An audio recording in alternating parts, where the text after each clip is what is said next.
Welcome to Scorched Earth and your general week ahead reading for all signs. This will be time-stamped. Timestamps will be in the comments. It will be the pinned comment at the top. So have a look down there and you can jump out to where you need to read for. We're using the Llewellyn Tarot today and I hope you are well. This reading's going to run from the 24th to the 30th of May 2021. And I guess before we go any further, we should discuss the fact that Mercury retrograde is going to start proper on the 29th of May, and the week will close out with that happening. We are in the shadow period now, though, so the energy is kind of building towards this, and it's something to be aware of. Don't be frightened about it, but Mercury retrograde in Gemini, because Mercury is ruled by Gemini, it could be quite intense at times.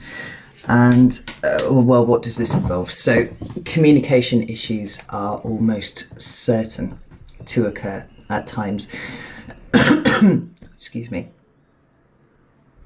And you should be aware that it may be quite difficult for you to articulate what it is that you are trying to express at times, but you should also be aware that other people are having this too. So it is likely that you're going to be talking at cross purposes with people.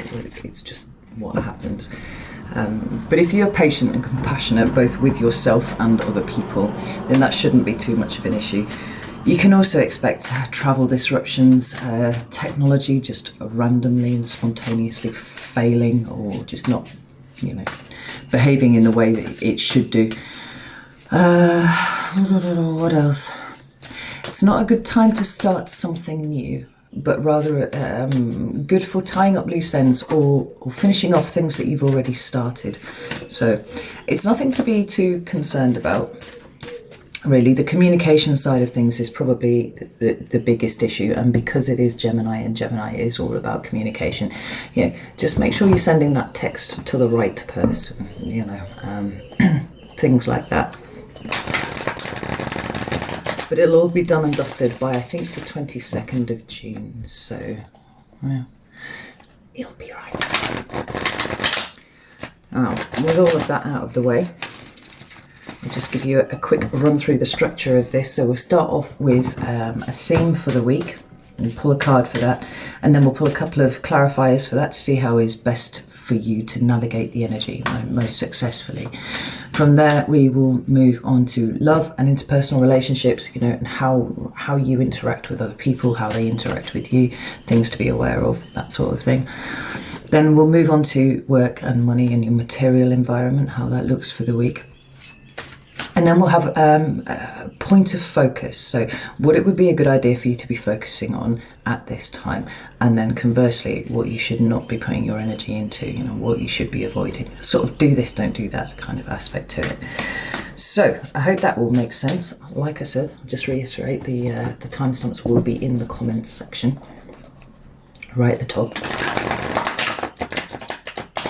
So let's get started with Aries, Sun, Moon or Ascendant for the 23rd to the 30th of May. Could I have theme for the week for Aries, please? Thank you. We have the Queen of Swords. This is a good card for you. It's a card of Gemini. No, it's not. It's a card of Libra. Let's do that probably. Shadow period starting to affect already. She's very much concerned with discernment, but it may be that there is quite a lot for you to be discerning about this week. The Queen of Swords' strength is being able to work through a lot of information quickly and accurately and be very discerning about what it is that she's reading. So it suggests that there's quite a lot of information coming towards you in whatever sense that applies, whether that is you hearing about something, reading something, or even just analysing the dynamics of the people around you. But it's a week where emotion is kind of put to one side somewhat, and it's all about the facts of the matter. How should Aries navigate this best? Oh, okay. So we have two cards, and they are the Devil, card of Capricorn there, and the Three of Swords. So it could be a week where things that you have been, let's say frightened of exactly, but it might be a week where certain triggers of yours are pressed, or certainly places where there used to be triggers, because we do have that Three of Swords in reverse, right? This is not an active heartbreak right now, but a memory of it, you know, some sort of older wounding here. It could be that sort of comes up this week, and you have the opportunity to very objectively and logically look at it and work through it, which is good, because when we're doing work on the things that, you know, have wounded us, that make us frightened and stuff like that, what we absolutely don't want to do is live through the emotion associated with that event again. You know, and it could possibly be that this is the retrograde energy coming up for you here, because it does see a return of the old often. You know, sometimes it can be exes coming out of the woodwork, stuff like that. But it's giving you an opportunity to close something out. And this, I'd be more concerned if I saw the Queen of Cups here at the top, but she's not there. It's taking a very reasoned, logical approach to something, where there's a bit of distance now between you and whatever it was. Like I said, it might be a trigger that used to be there, or it might be just something that bubbles up briefly and you're like, oh, hello, I didn't realise that you were still there and still bothering me subconsciously. So let's have a look at your love and relationships and people. Thank you. We have Strength. It's a card of Leo. It's a card of growth. Now, were it not for the shadow card, which is sitting at the bottom here, which is the Four of Cups, I'd say that this is, you know, it indicates that the relationships are very, very strong this week. You know, the people that you have grown with. But there's an aspect here, actually, Aries, of realizing that you've outgrown some people, or, you know, a group situation, maybe a person, you know.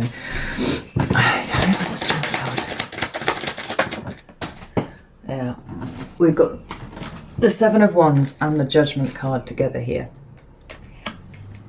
The Seven of Wands is a very defensive energy, and I don't feel like it's yours, interestingly enough.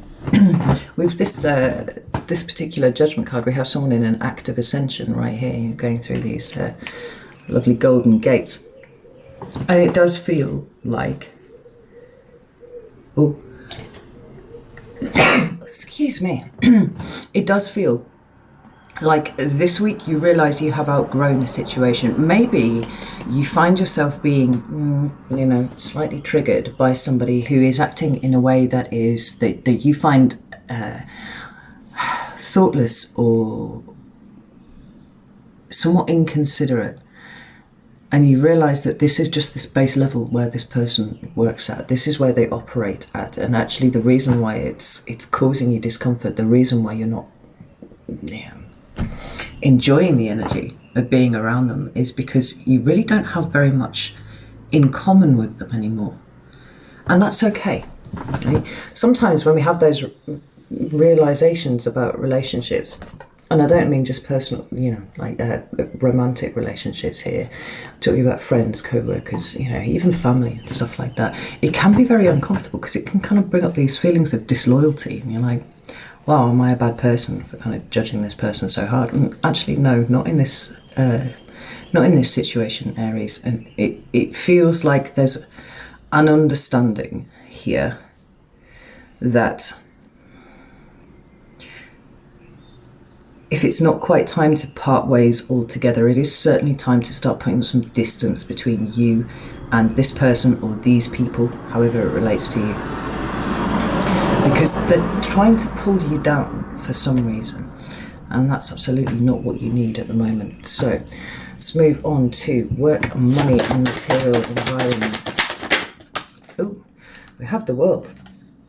That's an interesting card. We've got something coming to completion for you.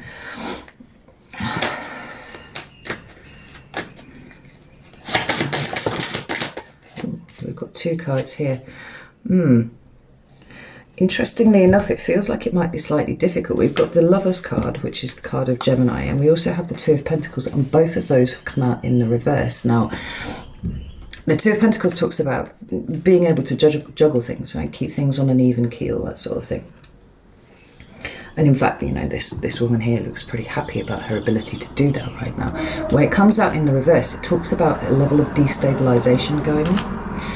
And the Lovers is a card of a choice, right? More specifically for me, being able to make choices. It's a card of conscious co-creation. When it turns up in the reverse, it feels somewhat like you feel disempowered, right? There's almost like the options are not available to you. The ability to make the decisions is something that is not available to you at the moment, because this feels like a very thwarted, very frustrated energy right here. But we've got the World card. It could be that something is coming to an end, you know, it could be a job, maybe your work contract, something like that. Maybe it's not being renewed.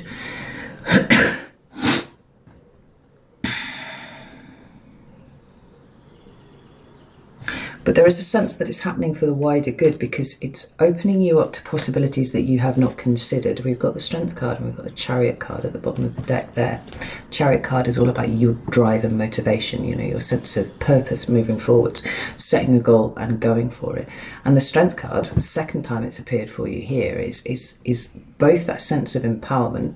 We see that both here, empowerment, determination, growth, but also being strong enough to withstand any storm. So it feels like it's going to be quite testing for you this week.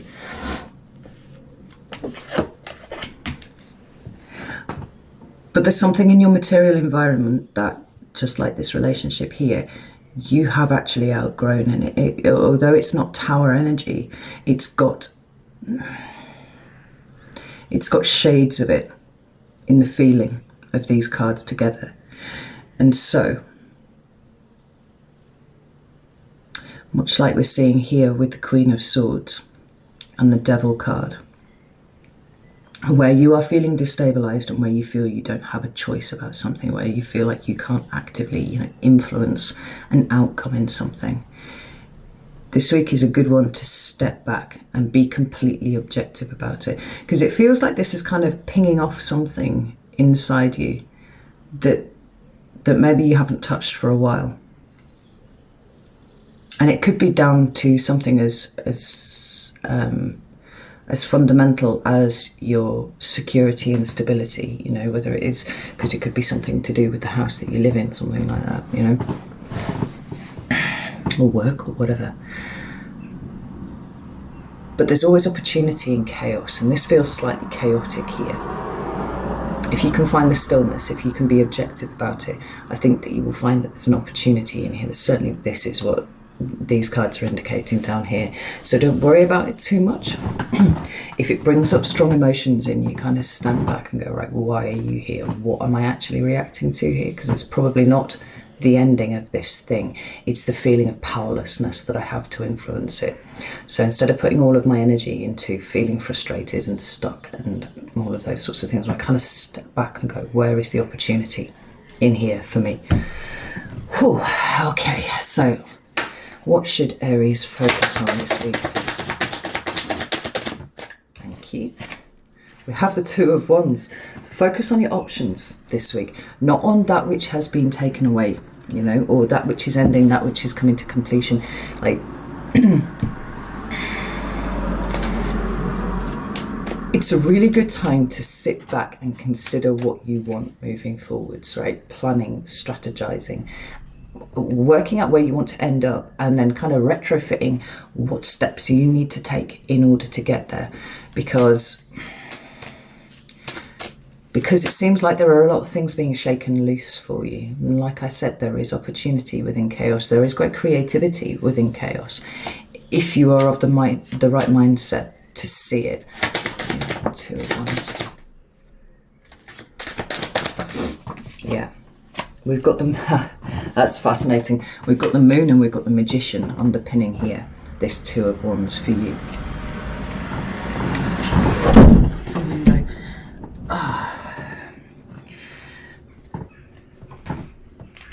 It's a week for going deep within you. It's a week for looking at what is what is driving you fundamentally, and making sure that your priorities and your values are actually in alignment with where you are at the moment, right? But what's going on underneath? Because I think a lot of things have changed for you recently, and they are continuing to change. There's a state of flux somewhat around you, and it's almost like there isn't much that you can anchor to outside of you at the moment. And that's sort of the point of the energy, right? It's not about anchoring to something external, it's about anchoring you to you internally. And when you understand what is going on within you, then you can start, pulling rabbits out of hats.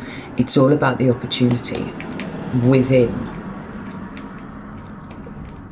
the chaos around you.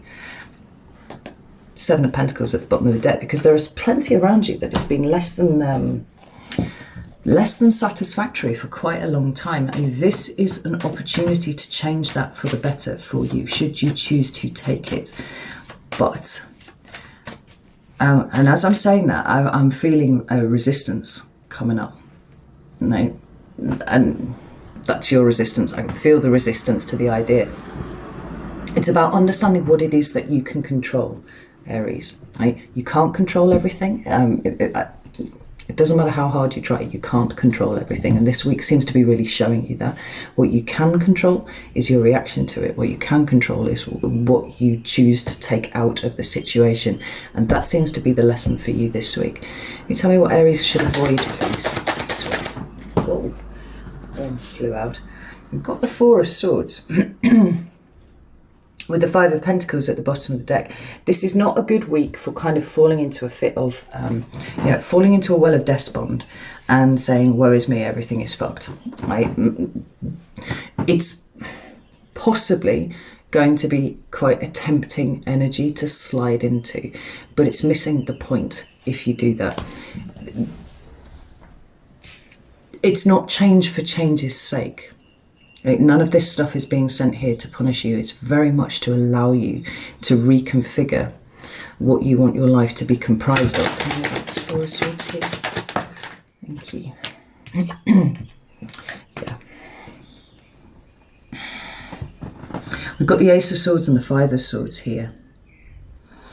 It's actually, interestingly, what I just heard there is, don't assume that you have all of the answers yet. Because you don't, right? That's I actually read a quote yesterday that was really perfect. This like the only real barrier to truth is assuming that you already know it. And that is really relevant here, because it's like, don't assume that you know everything about every sort of situation, right? Don't assume that because everything appears to be breaking down that this is now that everything is fucked. It's like there's a truth that sits beyond this, and it's sitting beyond your current mindset. This week is all about shifting your mindset to accept that sometimes you can't control everything, sometimes there is chaos, and allowing yourself to sit with that without the need to control it, and see what comes up inside you as an answer. Right? Would certainly try and avoid getting into any kind of verbal sparring with anybody this week as well, because that feels like it might cause more issues than it is worth. Like, know when to bite your tongue, Aries. And this is absolutely, it's a week for observing. It's a week for objective reflection. It's not a week for engaging with people in an argumentative way. Right? Don't try really, really hard to get your point across, because for whatever reason it won't be understood, and it feels like it will cause greater problems in the future. So let's move on to Taurus, Sun, Moon or Ascendant for the 24th to the 30th. Let's give these another shuffle. Please have a theme for the week for Taurus, please. There it is, drafted down there. We have the Six of Pentacles. That's a lovely energy. Very balanced. Ooh, with the Hermit at the bottom of the deck, there's Virgo energy there.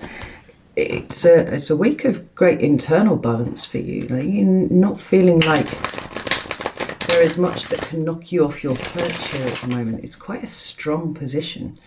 Tell me about the Six of Pentacles. That's wonderful.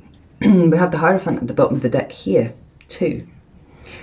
You're feeling really, really stable this week, Taurus. I mean, you're always stable in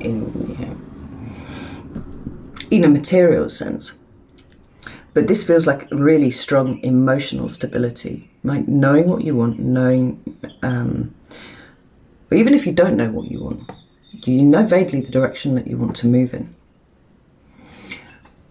But there's no chaos inside here for you. It actually feels like a week of some great reflective energy for you. We've got the Five of Cups and we've got the Fool there. The Fool here is absolutely speaking to trust. There's a very balanced approach to losses that you have experienced, and again we've got this Mercury retrograde energy coming up here, and it may be that there are things that remind you of what you have lost in this coming week, but rather than getting stuck in an energy of kind of falling down into a spiral of misery about it, it feels like it's releasing.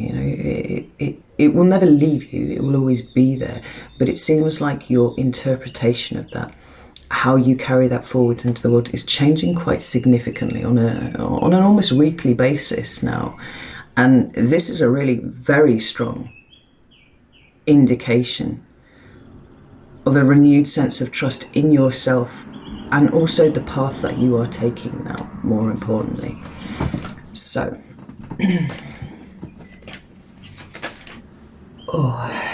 tell me about love and relationships and people, please.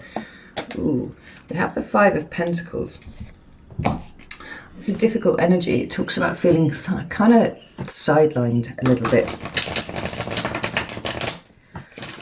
by a person or a group of people. Maybe the Five of Pentacles, please.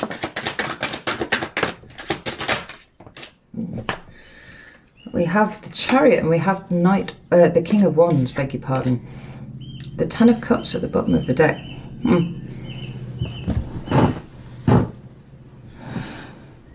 It actually feels like it's very, very interesting, because this energy would have put you into a fit of depression. That's how it feels. That it would have put you into a fit of depression this time last year. But actually there's something quite liberating about it this week. It could be that you just notice that you don't mind quite so much now. It's almost like, well, people can do what they're going to do, and you know what, if people are not going to do anything with me this week, then that's cool, because actually that frees me up to do what it is that I want to do. And you have got some plans, you've got some things that you're trying to put into place here, and it feels like you welcome this week the ability to be able to be left alone and get on with those things.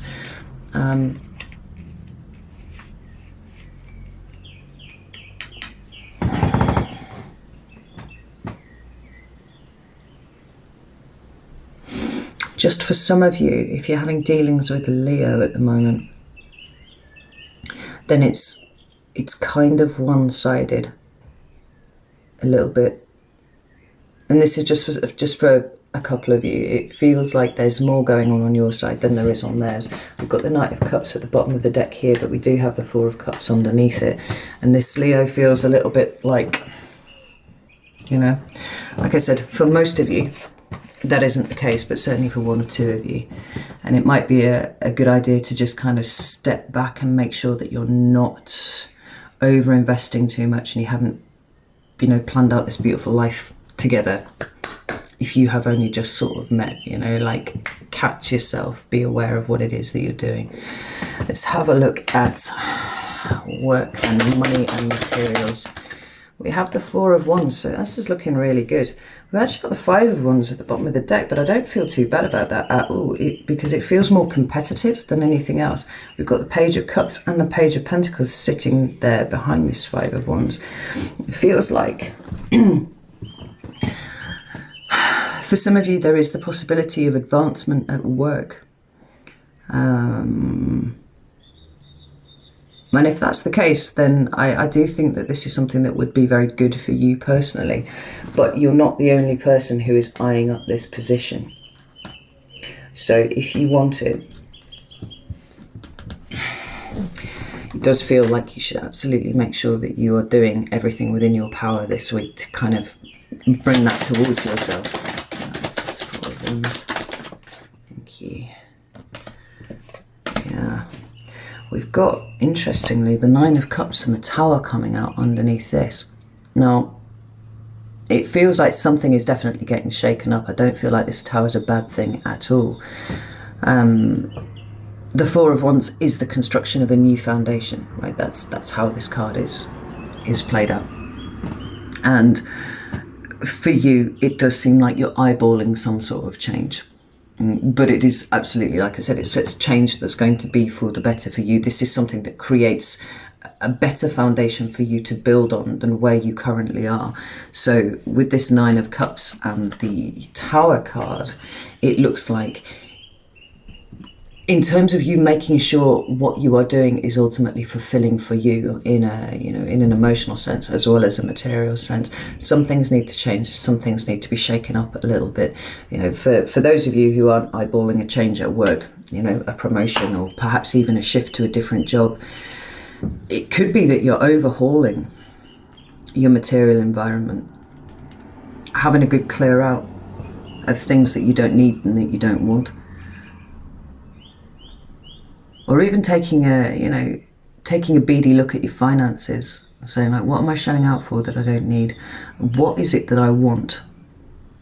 And what can I adjust in my current environment to bring that towards me? Either way, there is very much the indication that you personally are shaking things up this week. That's nice. I like that for you, Taurus, because that's not something that you have historically been comfortable with, but it does feel like there's a sense of comfort here with you. I'm like, no, I want what I want. What do I want? It could be that this week you really do work out what it is that you want. And where you have been conflicted about it, you settle on it. You know, it could well be that this is the reason why you're quite happy that you're kind of being left alone by people this week, because you can sit down and make yourself a plan about how you're moving forwards. Right, let's have a look at what should the point of focus be for Taurus here, please. What's the point of focus for Taurus this week? Thank you. Wheel of Fortune. And the 10 of Wands at the bottom of the deck. So what is it that you can change? Because change just does seem to be the order of the day here with you. There's it's a star there.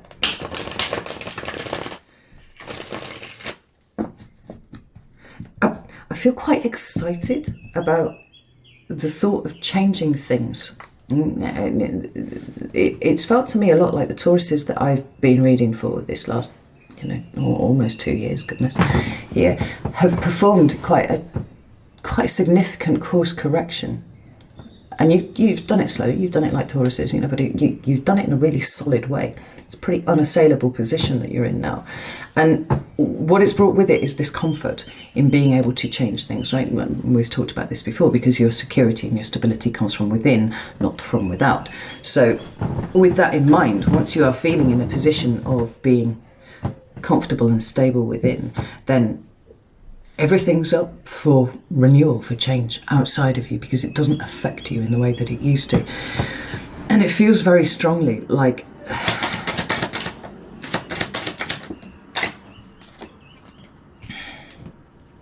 miracles do happen, is what I just heard there, actually, interestingly enough. So what is it that you want?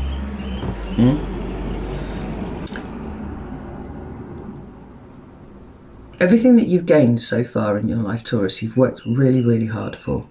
You've had a plan, and you've put your head down, and you've worked, and you've worked, and you've worked, and you've got to where you wanted to be, or maybe you got close to where you wanted to be.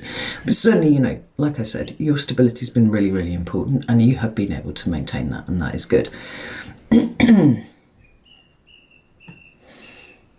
But it feels like there's a change in approach in the way that you're going about things. And I think it does feed in really strongly to this newfound sense of trust that you have in yourself, and certainly the way that you feel that you are being guided by your higher self, your spirit guides, or, you know, whatever it is.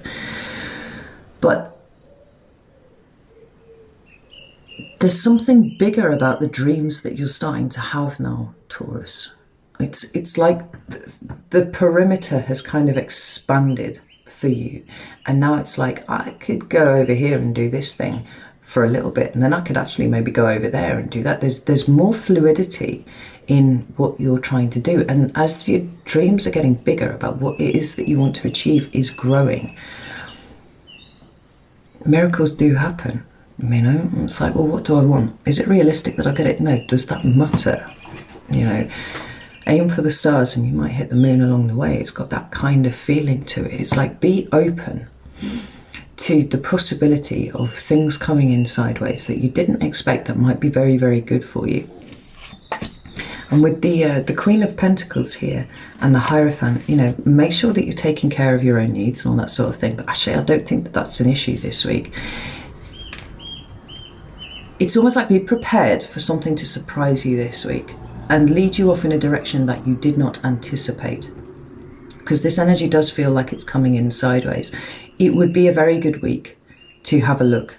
Like I was saying over here, have a look at your material environment and see what you can refine and hone here. Check that you're not paying for something twice, you know, make sure that your direct debits, you know, you're not paying for your insurance twice. It's something like that. There's some sort of refinement here that you can do that helps you move more easily towards something that is getting ready to come towards you. Like it's a slightly surprising energy.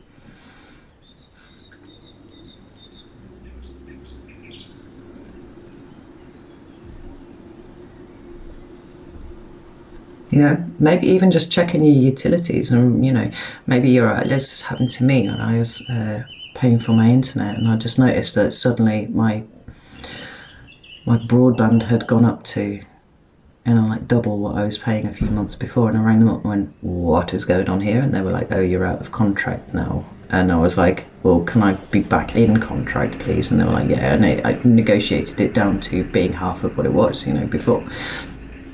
It's that kind of thing, like pull a fine-tooth comb over everything in your material environment, because it feels like something is coming in that was unexpected, but helps you move off in the direction that you are already setting intention for. Good fucking God, really? What should Taurus avoid this week, please? Thank you. We have the Page of Pentacles in the reverse. That's interesting.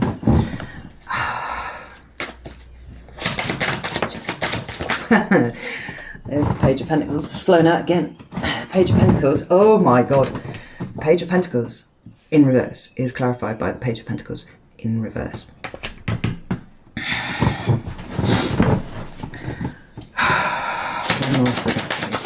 Oh, I said one. Okay, now I've got two.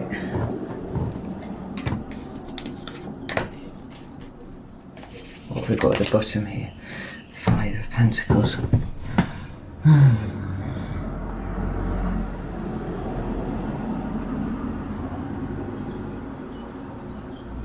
The Page of Pentacles in its upright talks about a new start, or really it talks about understanding the value of something, right? And then there is that urge, that drive to create more of these things.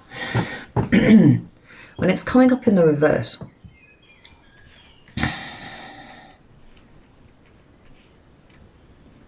it's like, don't lose sight of the value of something. Well, we've got that Two of Swords there, which is also talking about literally losing sight of something. And then we have the Three of Pentacles. It's like, don't lose sight of the fact that actually teamwork is very important, collaboration is very important, working together with other people is very important for you. It's just that this week, it's kind of like held in abeyance. You don't need to be engaging too much with the herd this week. But that doesn't mean from this point henceforth that you will always be working by yourself, because that doesn't feel like what's going on here. It's giving you an opportunity to go away, make a plan, work out what it is that you want in order to kind of rejoin moving forwards later on. And pull another card for that, because that's quite a weird message.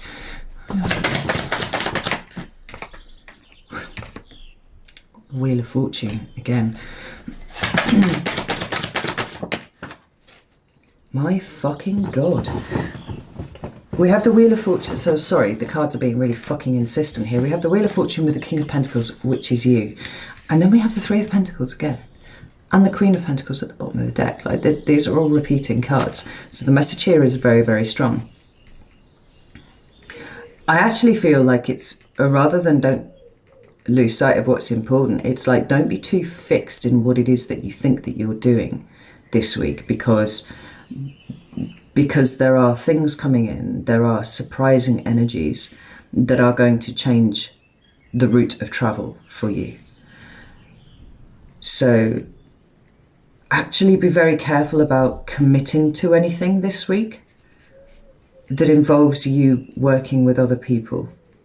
Right? Try and kind of thumb off just a little bit for a week or so until this energy plays out, because you might find yourself missing an opportunity because you've already committed to doing something with someone else. Now, the way the energy has been set up this week, I think that it is unlikely that you would do that anyway, but just on the off chance that it happens, this is what you need to pay attention to, right? Just be like, let me go check my diary, I'll get back to you, in a couple of days, and just kind of let this week play out a little bit. Interesting, very interesting. Right, let's put all of these to one side.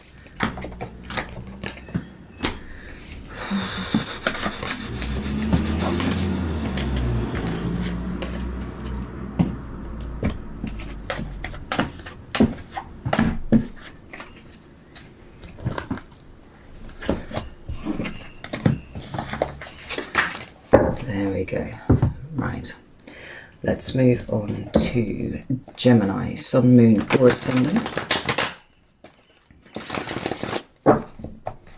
for the 24th to 30th of June.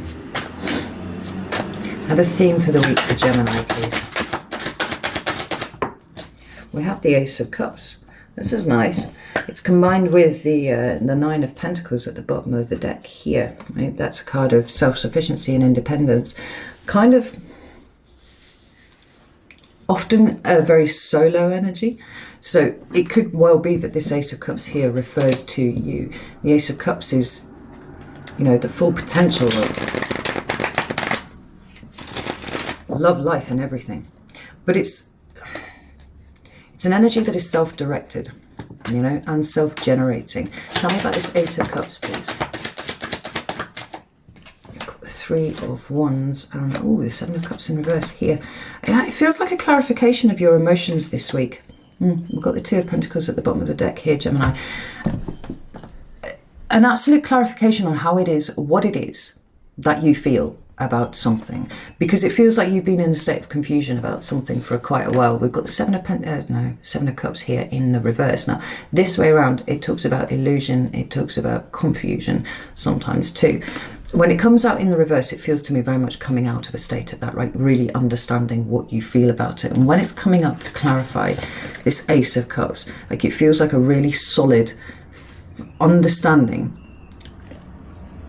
of how you feel about something, right? How you feel about where you're going, interestingly, because we do have that Three of Swords, Three of Wands, and that is all about, how, well, there's some movement going on here, actually, Gemini. It's possible that there's been an opportunity for you that you've been kind of toing and froing over. And this week you're making a decision. Now, we've got these two wands, they're bolted to the house. But she's picked up that one, which then becomes an ace, and she's headed off with it. there. Just have to pause the video a minute. I have to go and answer my door. Stay there. Sorry about that. Right, so yes, this week sees you getting really to the heart of the matter about how you feel about something, and then taking steps towards that. We have the Three of Wands. We have that movement occurring. But where there was confusion, it seems like you're stepping out of the darkness now, Gemini, which is pretty cool. And it feels like it touches every part of your life this week too. I mean, it doesn't feel like it's with regard to something specific, although it might be. It's just that the ripple effects actually carry out across everything, whether it's to do with, you know, work, friends, family, anything. Possibly insights that you've had about yourself. I do feel like the Scorpio full moon, for some reason, affected you. Well, it affected everybody really quite deeply, but there was something that's had you in a bit of a fog since there. And it's like this week the clarification comes. You really feel it in here. So let's have a look at your love and relationships and people this week. We've got the Ten of Cups. That's wonderful. It seems a little bit like fully re-engaging with the bosom of your collective, whatever that might be. And that, you know, that could be your family, that could be your friends. It feels like you, because you have been so confused about something, or you have been kind of really labouring with something because you're not quite sure how you've felt about it, with this clarification, you're able to come back and re-engage fully, in the fullest possible sense, with the people that are important to you. Oh, goodness. What do we have here? We have the Nine of Pentacles and the Five of Pentacles in reverse, yeah. And the Star card, which speaks to me very, very clearly about connection. Ooh, Wheel of Fortune. You've learned something really, really important about yourself primarily, but how you integrate into the whole, into the collective. We've got this Nine of Pentacles there, which speaks to me often about energetic resource management, right? You, having spent the time putting that energy into yourself and working out what it was that was off about a situation, coming back and being able to re-engage properly, and being very welcomed back into the bosom of everything. You know, maybe you've taken a bit of time out just to think about things. This week, coming back in. It's almost like you've done your work ahead of the Mercury retrograde, actually, Gemini. That's how it feels. Which is not really a surprise. You know, it's obvious that it would be hitting you quite intensely. And so possibly the shadow period has had you, you know, having your big revelations there. Possibly whilst we're in the peak of the Mercury retrograde, where it's actually, you know, occurring. It could be that you're helping others make sense of it. You know? Make sense of what they're going through, what they're revealing about themselves. So let's have a look at work and money and material environment. How is that going this week? Got the King of Cups. That's quite nice. I like that. It's not a particularly active card, although it is King, so it is, you know, it is active masculine energy there. The Queen is the receptive one out of the pair of them.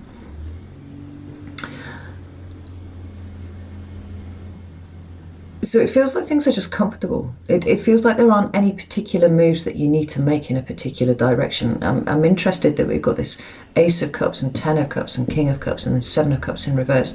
It's all leading towards a feeling of comfort and contentment, but not complacency. It's more like comfort and contentment with the decisions that you have made and the direction that you are going in, rather than anything else. Tell me about this King of Cups, please. Yeah, we've got the Two of Pentacles there, which is absolutely adding some validity to that interpretation. We also have the the Page, beg your pardon, of Swords here. And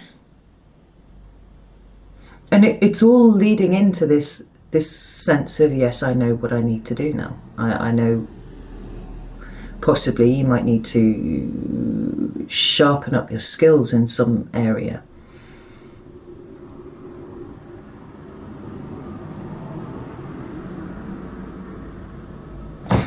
Maybe it's not as far as going as taking a course, but maybe you know that there are some things that you need to read. There are some things that you need to spend a bit of time sitting with and contemplating and working out what you think about things rather than what do you feel about things. We've got the Ace of Swords at the bottom of the deck here, supporting that. That's 2 aces for you here.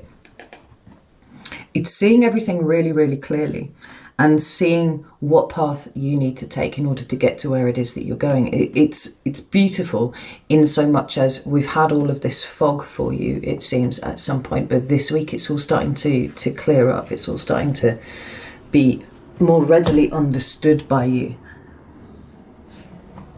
So maybe you need to sharpen up your skill set on something. Maybe you need to get a bit more information before you move forwards, but ultimately it's all very comfortable and accepting of the path. I mean, even in this 2 of Pentacles here, she's depicted as the fork of a road there, you know. It's like, I've got everything in order now. I know which way I'm going. I like that. I like that for you, Gemini. So let's have a look and see what should be the point of focus for Gemini this week, please. Oh, thank you. We've got the Knight of Cups. Very much leading with the heart this week. It's astonishing how many Cups cards you've got here, Gemini. I feel like because you're such a mentally restless sign anyway, like you've got this endless curiosity about things. Like your mind is always looking to expand itself, right? It doesn't sit comfortably in stillness. And so when you've not been quite sure how you felt about something, it's almost like your mind went into overdrive about it. But now you've cleared that emotional space. Now all of that is sitting in the right place inside you. Right? You're comfortable with how you feel about something. It's like it's releasing your mind to be able to start going in a direction rather than going around in circles, which is how it's felt like it has been moving for you recently. The Knight of Cups. We've got the 7 of Wands and we've got the Ace of Swords. Interesting. That Ace of Swords should have come up again.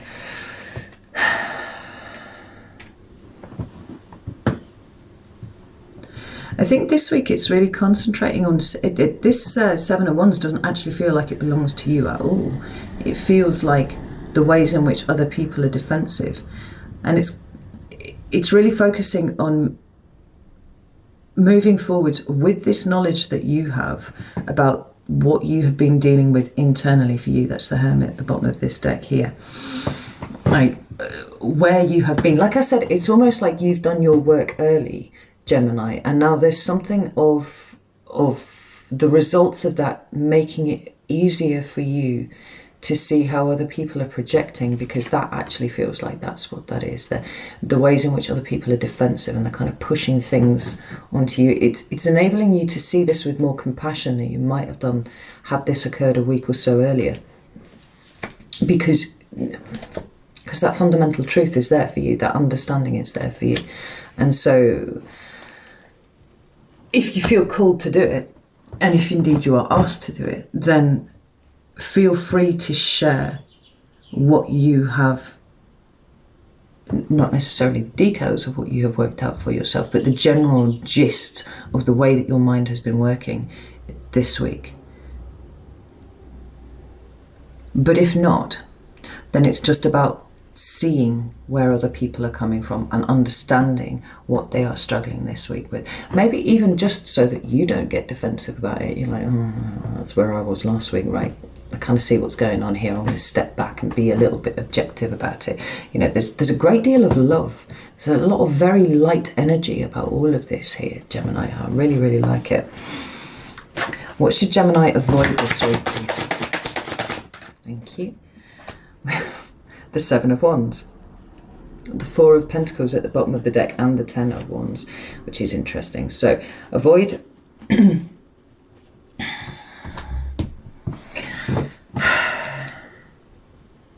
avoid hanging on to things that make your life hard is the first thing, and I think that's principally what you've been working on anyway. But with the Seven of Wands here, it's like, don't go like for like on people. You know, there's going to be a lot of quite intense energy here this week for you as the shadow period builds into, you know, the full retrograde. And you've been given a head start on it.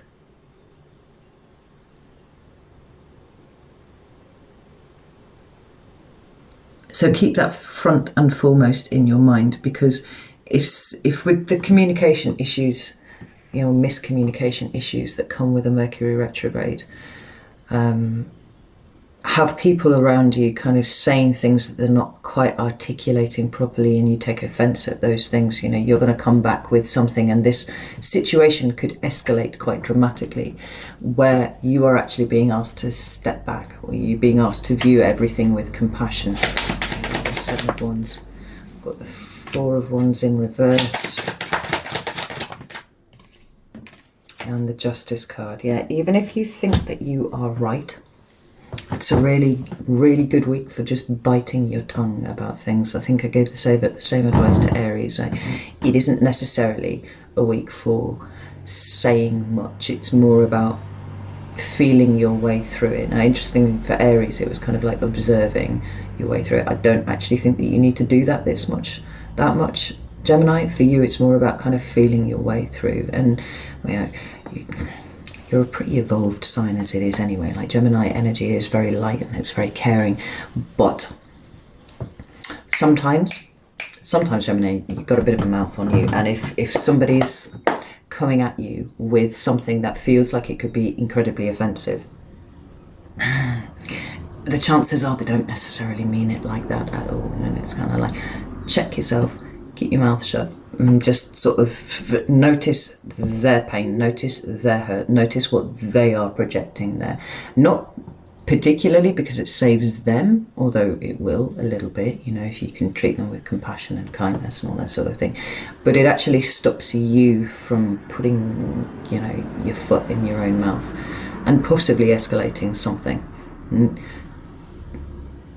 Everything's going to come out in the wash. It doesn't actually require you to do that much about it moving forwards. You've got enough of your own stuff going on, and just be aware that other people's communication skills are going to be an utter shit show this week, and possibly for the next week or two altogether. But I think that you might get some really quite profound insights by keeping your mouth shut. Let your mind run, and just not your mouth, you know. Because it might be that you actually learn some stuff about other people that you might not have noticed if you verbally engaged as much as you would usually. Yeah, okay. I'm going to leave it there, Gemini, and move on to Cancer, Sun, Moon, or Ascendant. The 24th to the 30th of June. Now, the theme for the week, please. Thank you. We have the Eight of Wands. So, got a conversation coming up, maybe multiple conversations coming up for you, Cancer. We've got the Three of Swords at the bottom of the deck and the Eight of Swords here, which is pointing this towards being difficult conversations. And specifically with regard to kind of pulling out of the woodwork things that you have historically felt quite uncomfortable about. Now, it might not be that this is a confrontational conversation where you speak to someone and they say, oh, this thing, and you go, oh my God, you'd be incredibly triggered about that. It's not necessarily what it is, but it feels like there's a building situation this week that might have something that somebody says just kind of bounce off something inside of you, and it feels like it's revealing a way in which you have kind of been labouring under a misapprehension about something. Now, whether this is a specific event or circumstance in front of you, or whether this is your interpretation of what has gone before, it feels like this week there are new perspectives that are being shown to you, a different way of viewing a situation that you have been involved with that you did not see at the time. Now, I'm not saying necessarily that these are more valid than the perspective that you have, or even equally as valid, but it does feel like it makes you see things differently this week. And there's an aspect of release that comes with it too. Because it's freeing up something that's been a little bit stuck in your mind somewhere. What's the best way for Cancer to navigate this energy? We've got the Seven of Pentacles, the Page of Wands, and the Empress, and that is beautiful because it feels like it's dislodging. It's almost like the last key in a puzzle. Like, you've been doing an awful lot of work on yourself recently, Cancer. Actually, I haven't released them yet, but I've been doing the June readings, and I did Cancer yesterday, and I actually said in there it felt like the amount of self-work that Cancer was doing on themselves at the moment was broadly equivalent to Taurian levels of self-work, which is monumental. It's pretty huge. So, but there's just one thing that's kind of been sticking a little bit, and it's almost like it doesn't really matter how many times you've kind of poked and prodded it and which direction you've come at it from. It's been something that you haven't quite been able to grasp. You haven't been quite able to understand it. And this conversation, or these conversations this week, might not even be anything to do with that at all. It might just be a random conversation with somebody in a pub beer garden or something like that. But it enables you to make a connection between something, and it kind of like, it feels like it blows it wide open, and you see it then for what it is, and you see why you've had trouble in accessing what it is. Followed up by the Page of Wands and the Empress is really wonderful, because it's bringing movement to that situation that was stuck and that was stagnant. Because no matter where you'd come at it, you couldn't quite work out how to penetrate this and how to pull it apart. With the Empress, it does feel like it's more important in the long term than you would necessarily understand in the here and now when it actually occurs. It gives you that perspective.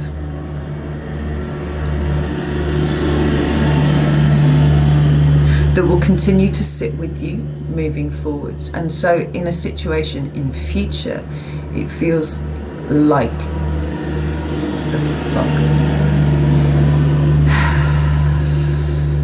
It feels like in a future situation you will catch this aspect, this perspective, you know, in a way that you wouldn't have done if you didn't have this conversation. It's really interesting. So tell me about love and relationships and people for Cancer, please.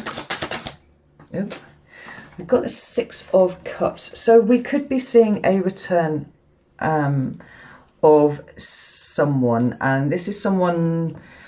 We've got the Five of Pentacles at the bottom of the deck here. Yeah, this is somebody, I think, who did a really good job in trampling on your boundaries. Now, the interesting thing is,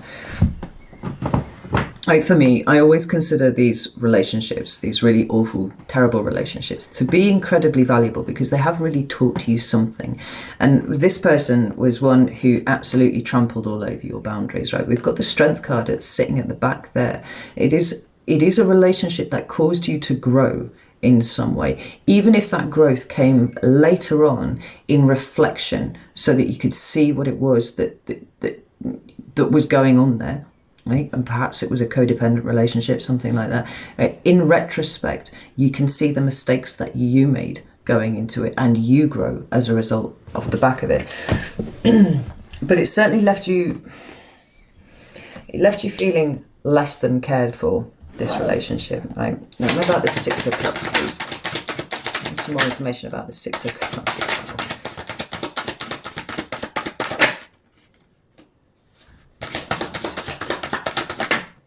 Yeah, this is This is a bit uncomfortable. We've got 2 5 energy cards here. We've got the 5 of Wands and the 5 of Swords now coming in with the 5 of Pentacles. This feels like it could have been quite a significant relationship for you. And by that, I don't mean necessarily romantic, although it could have been. It could have been a really close friend that you felt kind of fucked you over in some way. It could even be a family member, because a lot of Cancers, I've done enough personal readings for you to be able to verify that this is certainly true of the people that watch my videos. At least a lot of Cancers have had parents with narcissistic traits, and a lot of that is what has gone into making Cancers codependent, looking for validation in other people, and putting all of that effort into other people. It does speak of a return of someone from a very difficult period of your life, but it feels like this does feed in really strongly to the general energy of the week for you. This breakthrough that we've got. At the bottom of this deck here, we've got the 6 of Pentacles, which talks about balance. And it feels to me like the reappearance of this person here is that key in the lock that helps you break open the last piece of the puzzle. I'm mixing my metaphors here quite badly, but you understand what I mean. It's that insight that comes from it. Now, it feels a lot like this person coming back. And by coming back, I don't mean necessarily that they're going to turn up on your doorstep and just being like, hey, Cancer, how you doing? You want to restart things. It could be that you accidentally stumble across a post on social media that they've commented on, or somebody says that they bumped into them. Oh, I saw your ex in the shopping centre, in town, something like that. It's something that kind of brings it up for reconsideration for you. Maybe you hear a bit of news about something that they are doing now, right? Whatever it is, it kind of takes you back to that situation. They might turn up, but they might not. That isn't necessarily how this works. What is the thrust of this is that this situation returns to your consciousness for whatever reason, and it's spurred to do so by some sort of event here.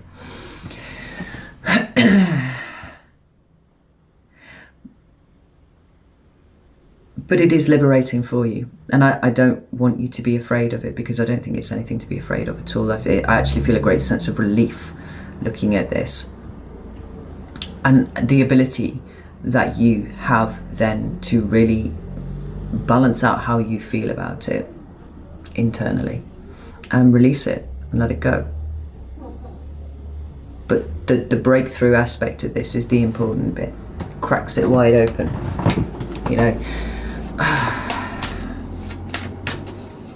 you might even hear that, through a friend of a friend of a friend who bumped into them in the pub, something like that, that maybe they've just split up with the person that maybe for some of you that they left you for, or that they took up with after you two broke up, and that was something that really wounded you at the time. But you find out that they've just broken up because they've done exactly the same thing to the new person that they did to you, and it's like, there's something of,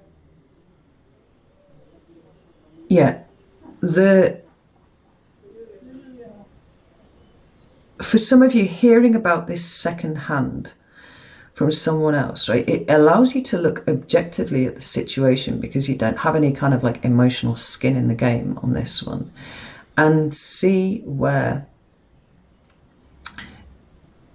the red flags were so abundantly clear, those ones that you didn't see when you were in that relationship. When you're kind of that step back and you're looking in on something else, they're so very there that you could have gone to your friend and gone, why are you doing this? It's that step back, that degree of objectivity that you can bring into it. That feels like it might be, for some of you, quite important too. So let's move on to your work and your money and your material environment. What's going on there? We have the King of Pentacles. Things are looking pretty good this week. We've got the Sun at the bottom of the deck to further add to that. The King of Pentacles is delayed gratification. Right? It's Taurus energy. It's about having planted a seed and nurtured it through to the point of fruition. So if you run your own business, this is a pretty good sign that things are starting to, you're able to be at a place where you can reap rewards with things. Tell me about the King of Pentacles, please.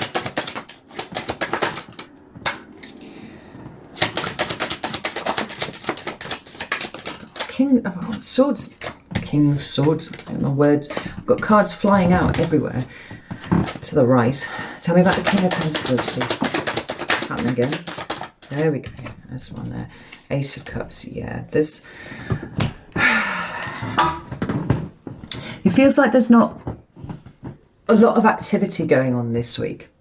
It's almost like a sitting back and enjoying the fruits of your labours. Like maybe you have been really, really busy for the last, few weeks, the last few months, whether at work or running a business, whatever it is. But it feels like something's starting to pay off for you.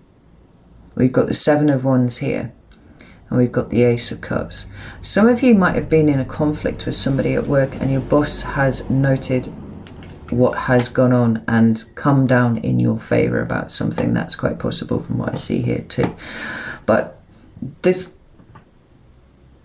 quite a lot of passivity here, and not a lot going on, but not a lot needing to go on. It's almost like the things are coming to you this week, right? Things just feel comfortable.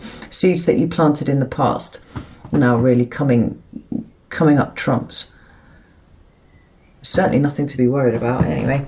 Let's have a look and see what you should be focusing on this week. What should Cancer be focusing on this week, please?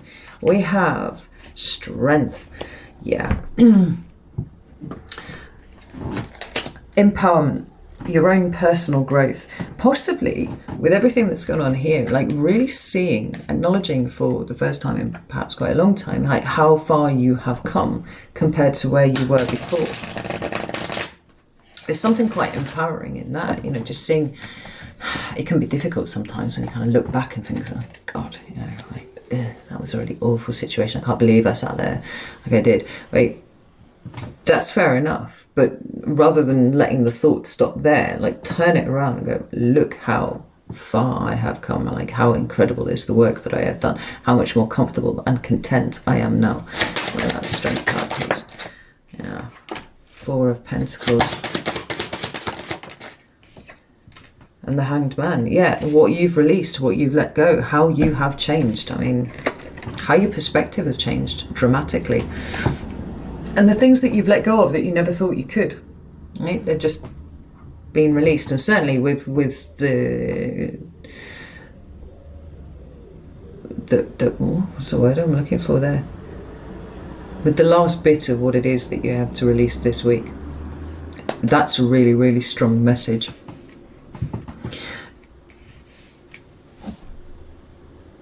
It's quite spiritual as well. I wonder if some of you have just started getting into spiritual modalities about things. I'm looking at these crystals at the bottom of the Hanged Man. Like some of you could have just newly discovered crystals. Something I've kind of swerved. Like I spend enough of my money on tarot cards. I don't need to get obsessed with crystals too. But there's been such a dramatic change in your perspective this week. It's really a week for being kind to yourself, being gentle with yourself, no matter what comes up, and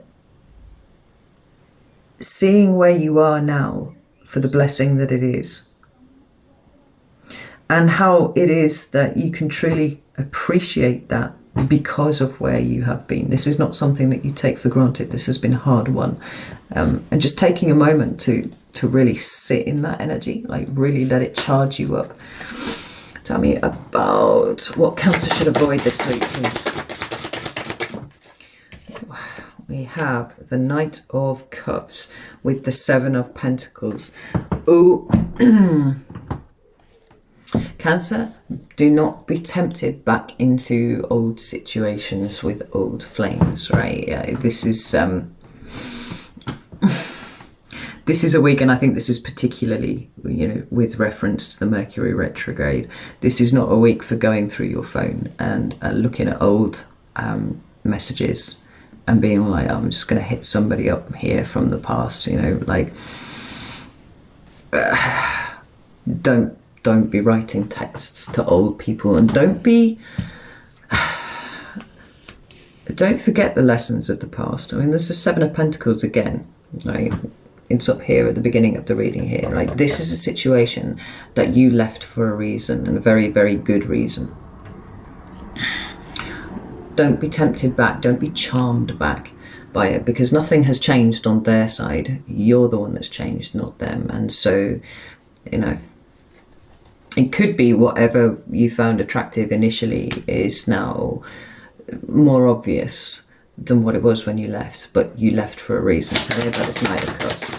Oh, yeah, Two of Cups as well. Like, tell me about the Knight of Cups. We've got the Eight of Wands reappearing here. Like, absolutely do not be revisiting old Wheel of Fortune. Like, I can't believe the number of cards that are repeating here. We've got the Strength card sitting behind the Wheel of Fortune, right? I don't like the sense of a test, but this is the closest damn thing to a test that I can feel comfortable even acknowledging, right? You left this situation for a reason, whether it was a romantic situation or whether it was a friend or whether it was a family member, right? Don't forget that, and don't be lured back into something that you left for a very fucking good reason. Don't engage with it on a heart level. You can engage with it with your mind, be quite objective, be in fact quite, what I just heard was conscientious in your objectivity this week. Keep the heart stuff for you and you alone, because this person has not earned the right to come in on their snake belly. That's what I saw when I was just wriggling back in. Right, leave it there, Cancer. And we will move on to Leo, Sun, Moon or Ascendant, the 24th to the 30th of June. Can I have a theme for the week for Leo, please? I have the Three of Swords in reverse, and we also have the Five of Wands at the bottom of the deck. Now, the Five of Wands is Leo energy, and it isn't necessarily all about strife and conflict. Sometimes it's about competition and a competitive urge, you know, those Leo things that we do so well. But the fact that the Three of Swords is here means that there might be some shade of conflict, possibly. Now, I like the fact that it's come up in reverse. I mean, this way around, it talks about, you know, historic wounding, a historic hurt that we are still sitting with in some way, right? I say, look at the colours, it's very sepia, like there's a very aged quality to this, right? This is something old here. But coming up in the reverse, it always feels like this woman is about to stand up and walk away from these cards, right? There, she just hasn't quite realised that she can walk away from it yet. This way around, she's going like, right, okay, I'm done. I'm leaving this behind now. I'm off. I'm leaving these swords plunged into the stone behind me, and I am going to move away from them. Let's have a look and see what this is about here. Tell you about this Three of Swords, please, for Leo. We have the Magician and we have the Fool, right? Oh, and the Ace of Swords at the bottom of the deck. I like this, actually, Leo, now I'm looking at it. Oh, certainly with these two cards. We've got the Eight of Pentacles and the High Priestess underneath this Five of Wands. This feels like you really get into the heart of something. Something that you've been struggling with for quite a long time. And the thing is, I don't think that you actually realised that you were struggling with it. It's almost like there's been something that's been niggling you for quite a while, Leo, and you haven't really been able to pin down what it is. It looks like this week you work it out. And it does relate to the past, and you know, so fucking Mercury retrograde, that's always relating to the past here. But with this Eight of Pentacles here, it's like now you can see it. And now you can see where the conflict has emanated from within you. Now you can kick it to the curb. We've got the High Priestess here, and she's she's somewhat of a silent watcher. She feels here more like a spirit guide or a connection to source for you. It feels like somebody who is quite close around you this week. And maybe at the point that you really need it too, because it feels like there's somewhat of a revelation coming in for you this week, Leo. And it might initially knock you sideways a little bit, but it also feels like it floods you, like it illuminates something that you've been trying to find for quite a long time. And whoever this priestess is, and she feels external to you, she feels like a supporting energy around you and behind you. I kind of want to put her here, because this is where I can feel her right now as I'm talking, literally here.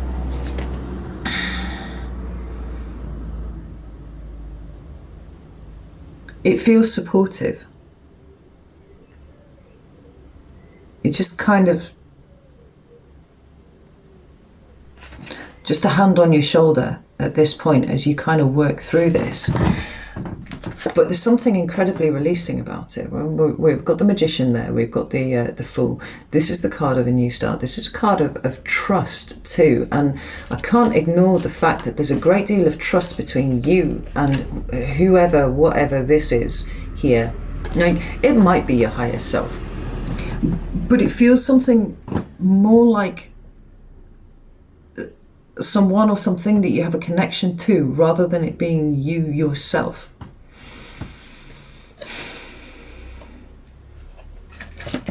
Maybe if you've been asking for assistance, Leo, this is the assistance coming in. And they're not doing it for you, but they're standing with you while you do it.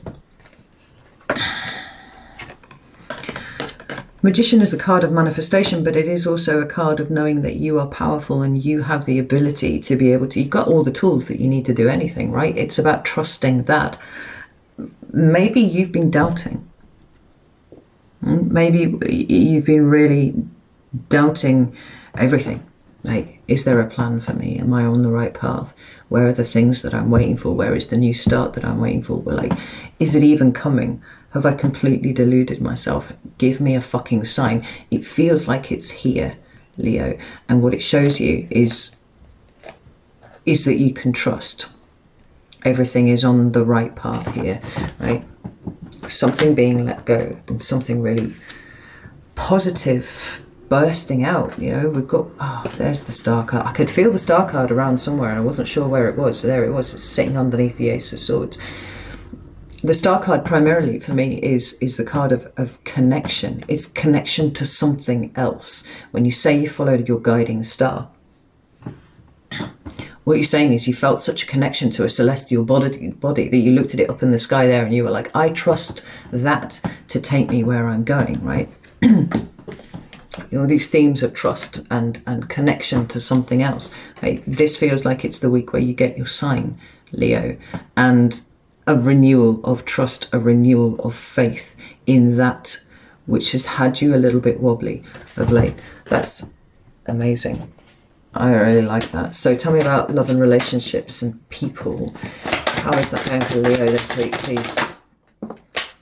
We have the Fool again. Second appearance. More trust. Yeah, it feels like the trust is bubbling out of you this week, Leo. Look at that Fool. Oh goodness, I'm not taking all of these. That's ridiculous. There's cards flying out everywhere. Behave, please. Thank you. Right, tell me about the Fool. That's interesting. We've got two cards of Aries here. If you're dealing with an Aries, then that kind of bodes pretty well. But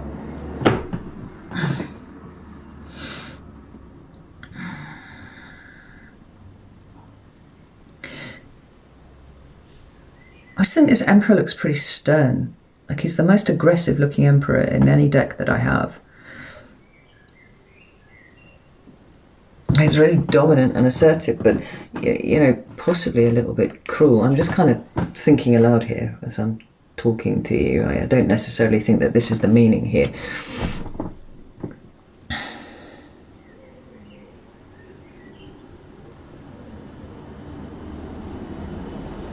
for some of you, and this is only for a small proportion of you, if there is somebody in your environment who has been controlling you, or even maybe, you know, a number of people, whether this is, you know, a partner or, you know, spouse or father, brother, you know, that kind of thing. It isn't necessarily actually even slightly attached to gender, but there's a very aggressive masculine aspect to this card here. So like I said, it could be a man or a woman, but there's a very controlling masculine energy here. If you have somebody around you like that, it feels like this week you really see it for what it is and you are moving away from it. That feels like it's only relevant for a small number of you.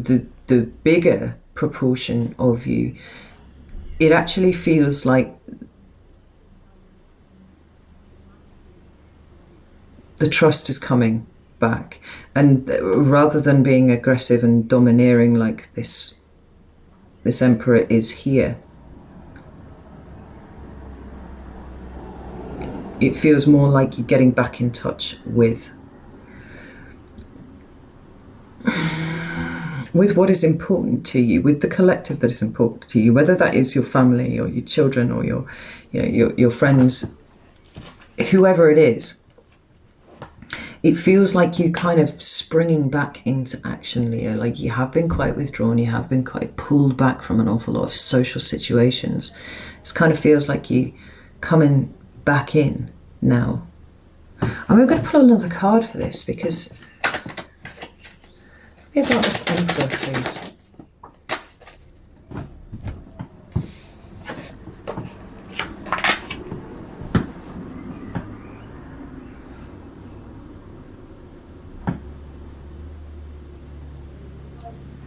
Actually feels quite protective. There are people in your environment who you feel very protective of, and I'm not necessarily, you know, talking about you launching into a war with people that have hurt them, but I see you asserting boundaries at people very comfortably, but also letting other people know where they should be too, you know? Kind of empowering people to have their own boundaries. Like that's how it feels here. Like you feel kind of blissful to me, Leo. That it's almost like this huge sense of trust, which has been brought about by whatever sign is being brought to you here, right? You're just reignited and you're like, I'm back in the game, this is all cool.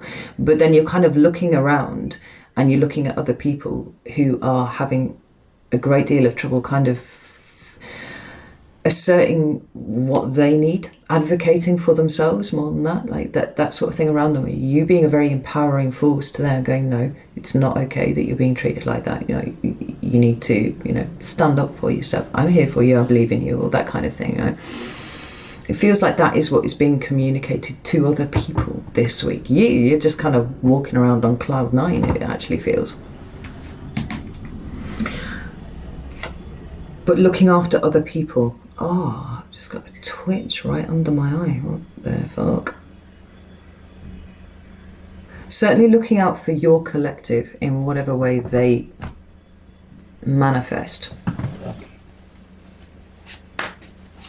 Being a good sounding board for people and giving some really sage advice this week, Leo. Like I said, it feels like you're back in quite a big way. Let's have a look at work, money and material environment.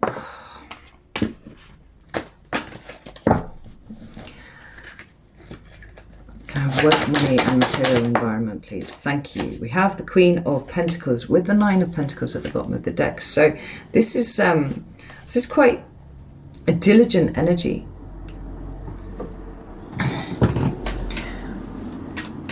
You could see you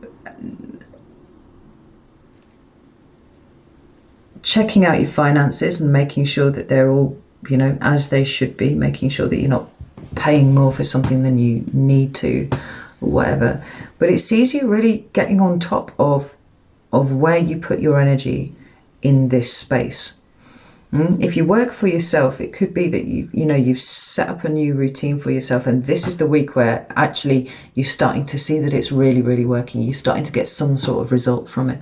Because the Queen of Pentacles and there's Nine of Pentacles, right? That is slow moving energy. That's not about things changing dramatically in the here and now. This feels like something that you started, at a point previous to now, really starting to show the fruits of your labor now, right? Showing you that it is worth having spent the time doing what you were doing before to get yourself into a new pattern of behavior with things. Like, whether it's just being more, it could even be more disciplined about how you are, what you're spending your money on, things like that. Maybe instead of having that, double soy cappuccino thing, every day from the local coffee place. Maybe I was like, actually, I really don't need that. It has me zinging all day, and maybe a bit better off drinking a bottle of water, something. Just small things like this. It's getting on top of things. It's being actually quite practically minded. And I do feel like shifts and adjustments that you have made at a point prior to now, this week, are starting to pay off. We have the Four of Swords and we have the Star clarifying this. So we have two cards of is that a card of Aquarius? Maybe? No. Oh, my eye is still twitching. That's absolutely mental. Whatever it is, it feels like you've been really concerned with groundwork of late, Leo. You've not tried to start anything too flashy or dramatic that is new. More that you've been spending your time refining what it is that you've already got.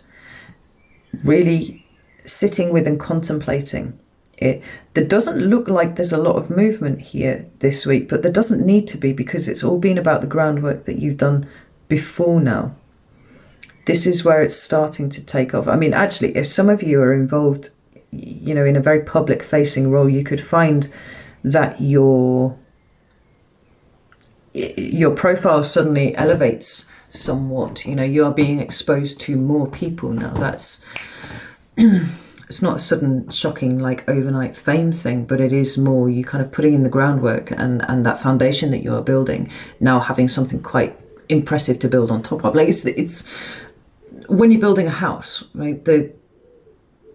Arguably the most important part of that is the foundations, when you're building the foundations, because the whole fucking house is going to be sitting on top of that, right? But it is also the least fucking sexy part of building a house. The bit that you want to see is not even necessarily when the walls are going up. It's when all the walls are getting plastered inside, and you can actually see it starting to take shape into something. This feels like it's now starting to take shape. You've done all the boring bits. You've done the groundwork. You've done you've worked on the pillars that will hold everything up that you're working on. This week it starts to get bigger. It starts to take off. Your profile will start to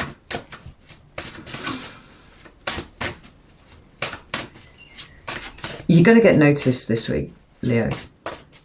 And this is nice for you, because it's a validation of where you intuitively felt like you needed to put your time and your effort up until now. Right? Got it all out. So tell me about what Leo should be focusing on this week, please. What should Leo be focusing on this week? Thank you. Five of Cups with the Devil at the bottom of the deck. That's interesting. So the Five of Cups is about being in an energy of loss. Focusing on the things that you don't have rather than the things that you do. And the fact that the Devil's come up underneath here, it's sort of like, this is a good week for checking where you are stuck. Right, the theme for the week was that Three of Swords in reverse, which is a card that speaks about healing, right? Getting up and walking away from those swords. So what is it that you are still staring at, Leo? What is it that still binds you? And what is it that you can walk away from? Just notice the Eight of Cups is there on the wrong side, top of the deck, wrong way around. What is it that you can now stand up and walk away from? What is it that you can express gratitude for? Because some of this might be a perspective issue. It might be that there are, difficult things that have occurred for you in the past but ultimately they got you to where you are now, and where you are now is somewhere that you're actually really enjoying. So maybe your perspective needs to shift on the nature of what you experienced there. Now, I'm not talking about, you know, issuing, you know, blank checks of forgiveness and stuff like that to people. I'm not talking about that. I'm talking about subtle shifts in how you deal with that energy, how you move forwards. That's Five of Cups. Oh, yes. Yes, yes, yes. So we have, clarifying the Five of Cups, the Five of Swords in reverse, we have the Ace of Wands, and we also have the Page of Swords. And I think this is incredibly important because not only is it backing up everything that I've just said there, we have the Temperance card at the bottom of the deck, which is talking about that balance, but also talking about healing, really, really big healing, but also noticing what it is that we have been guided to, right? And here's that person at my shoulder again, like where you have been guided to a particular thing so that you can see it, heal it, or release it, let it go. Five of Cups is underneath there as well.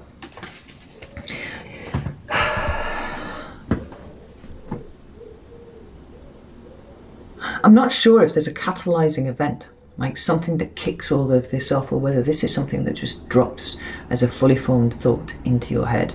But like, what are you still stuck on? Where are the cognitive loops that keep you, you know, held back from something, right? Where is your thinking slightly off? Where have you doubted yourself? Where have you lost faith? Where have you lost the trust? What is stopping you from having trust and faith in all of these things here? Because it feels like as you identify that and as you let it go, there's the Ace of Wands. Now, you already had the, did you not have the Ace of Swords somewhere? Possibly one of the shadow cards. Right? But this is a really important ace for fire signs particularly. But for you, Leo, it's huge because it's a reinvigoration of life. It, like I said, you feel kind of elated to me this week. And so it could be that is because of stuff that is going on around you, but it actually feels like a release of pressure from inside of you. Like I said, that sign that you've been looking for, here it is, you know, and it's just like, it buoys you up. And my God, like a buoyant Leo is quite a thing to behold, right? Because it's helping you change your perspective. It's helping you change the way that you think and that you process all of the things that are, all of the information that's coming towards you all the time. And maybe it is that this sign has actually been staring you in the fucking face the whole time, and now you just notice it because of what you are releasing and healing and letting go. God, that would be annoying, wouldn't it? It's happened to me on a number of occasions. Right, what should Leo avoid this week, please?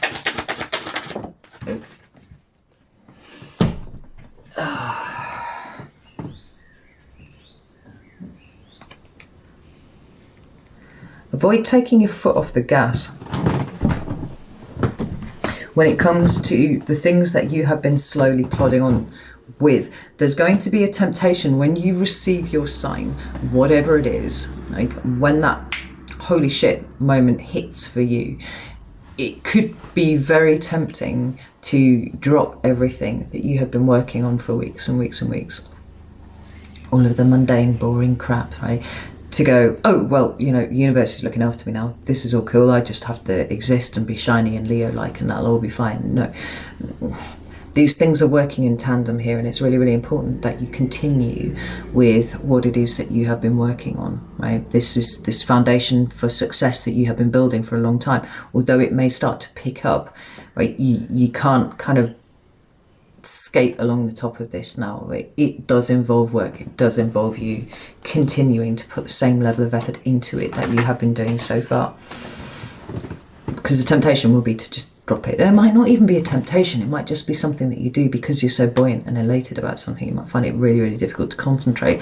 But this is where you need to concentrate at this point. Yeah. Six of Cups again at the bottom of this deck here. We've got the Seven of Wands and the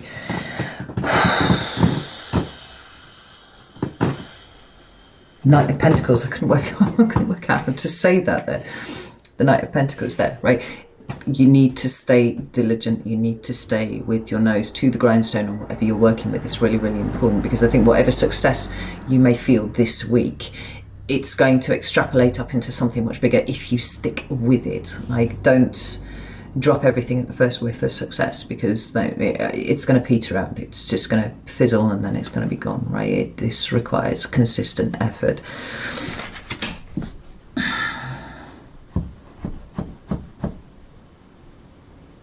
I know it's boring.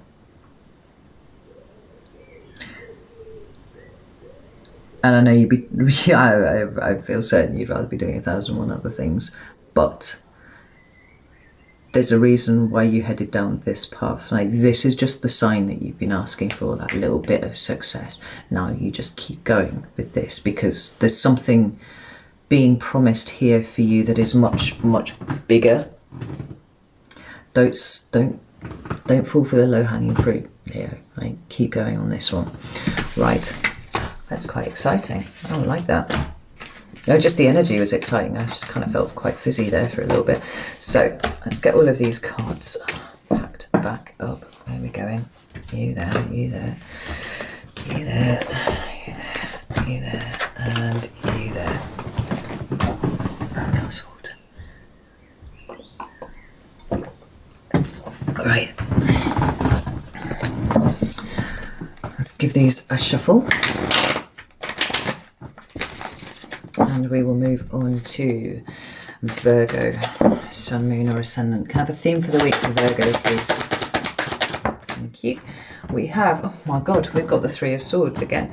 This time, this way around. Now, I don't want you to panic, because like I said in Llewellyn, it is aged, it is historic. This is not a new, horrible thing coming up to halt your progress with anything.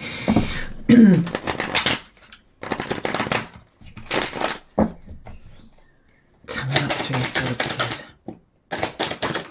Whoa, okay. Goodness me. Ooh, right. This week, Virgo, is really good for analysing what it is that you are still holding on to, right? What past wounds and hurts are still dictating the way that you move forwards. Now, I know that you've done an awful lot of work in processing what has gone on before for you. Massive fucking lorry. And I know that your circumstances and everything around you is changing dramatically to reflect that, which is really, really good. But again, don't just scrape the surface off and then hope that this will be okay. Now, I know that last year was very difficult for an awful lot of Virgos, but as you have processed the difficult events of 2020, or maybe the back end of 2019, depending on when stuff happened for you, like, what has become apparent is that there is a layer of wounding underneath that you have not attended to, right, over the years, because you haven't needed to, because you just dealt with stuff and all that sort of thing. It's kind of like it's asking you this week to really attend to those things. Now, we've got the Knight of Wands, we've got the Justice card, we have the Death card, and we have the Four of Wands. And this is really interesting, because this is asking you to kind of pull up these things, objectively, pull up these things and consider in the present what you are still holding on to. It could be all manner of things. It'll be different for each of you, right? But there is in there something that is truly very ingrained that you have ignored for a very long time. Now, it feels to me like you are in a state of okayness, right? We always look for that state of okayness when we're kind of pulling up things from the bowels of hell, right? Where you have been last year was absolutely not the right place to be attending to that, but now you have hit this state of okayness. It's actually all right. It is safe for you to bring this up and look at it and examine it. It might be that culturally things are very different now to how they were when whatever this thing is, and it feels traumatic, whatever this thing is occurred before. There's a lot more understanding now that people have suffered in the way that you did. I'm just kind of throwing this out, and it's as an example, but it does feel quite relevant to me for you here. And bring it up into the consciousness, because there is an opportunity this week for you to bring justice to yourself with this. Like, I don't feel like you're taking people to court, although you might decide that that's something that you want to do. It feels more like you're bringing a big karmic balance back to yourself, like the realization and the understanding that you've been working in an imbalanced way for quite a long time. For some of you, it may even have been decades, right? You bring justice to yourself by releasing this, releasing its hold on you. And we have this incredible transformation here. Like, this is something that has plagued your soul for a very long time, is how it feels, Virgo. We've got an opportunity to start building that new foundation for the new you, the new, well, not the new you, right? Actually the you that has always been intended, right? You've suffered and you've struggled and you've gone through a lot of things. Like I said, you went through something so fucking awful last year that I was concerned that some of you might not make it through. And you did. You are here. You are strong. Whatever was deeply ingrained in you before, like, you are strong enough to pull it out and deal with it now, and not have it catapult you straight back to whatever dark place you found yourself in. It's like, I actually feel like opening up and talking about it this week is going to be extremely cathartic for you. I've noticed that we've got the Knight of Swords here at the bottom of the deck and the Six of Cups. Oh, and the lesson just keeps coming, right? Then we've got the Hanged Man and we've got the Five of Swords. Opening up and speaking about this is going to be really important for you. Very, very cathartic, because it is going to change your perspective on this. It's going to change the way that you think about this. For some of you, for actually quite a lot of you now, I say that it feels like there are some feelings of guilt and shame that are associated with this event for you, which speaking about it actually helps to dispel, right? For some of you, it could be that you, as soon as the words come out of your mouth, you kind of realize how ridiculous they are. You know, you're just like, oh, right, okay, I see why it's weird that I should be feeling this way. Or it might just be like from the loving ear that you choose to speak to about this, that they can help you change your perspective on it, right? This is why the transformation will be so profound, because it is a release of energies that have been kind of nibbling away at your soul for quite a long time. I mean, this is an opportunity to release them and let them go. And I think it's wonderful for you, Virgo. All right, let's have a look at love and relationships and people, please, this week for Virgo. We have the Eight of Wands with the Eight of Pentacles here. We have conversation going on, and it's two-way conversation for sure. The Eight of Pentacles and the Six of Pentacles at the bottom of the deck. Yeah, I think this is a week where you can really get on top of something that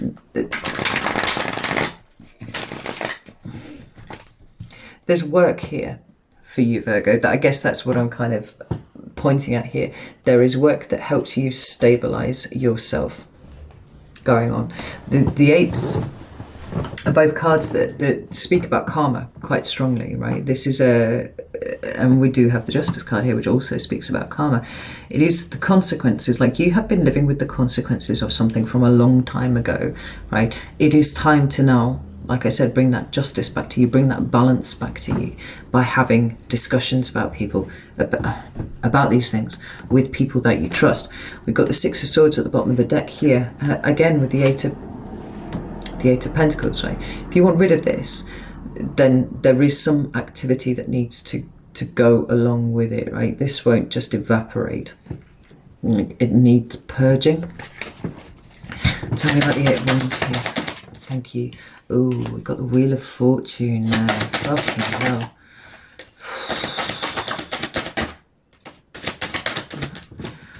Right. It's like this. Eight of Wands, please. Fucking hell, right, whatever. So, we have the Queen of Swords, and we have the Page of Cups. This is, yeah, I mean, this is all feeding in really strongly, like,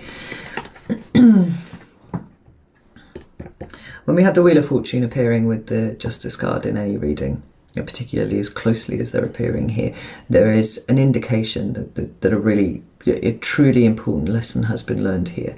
And we spoke about this in the monthly reading for you last month, I think, God, at some point anyway, at least. The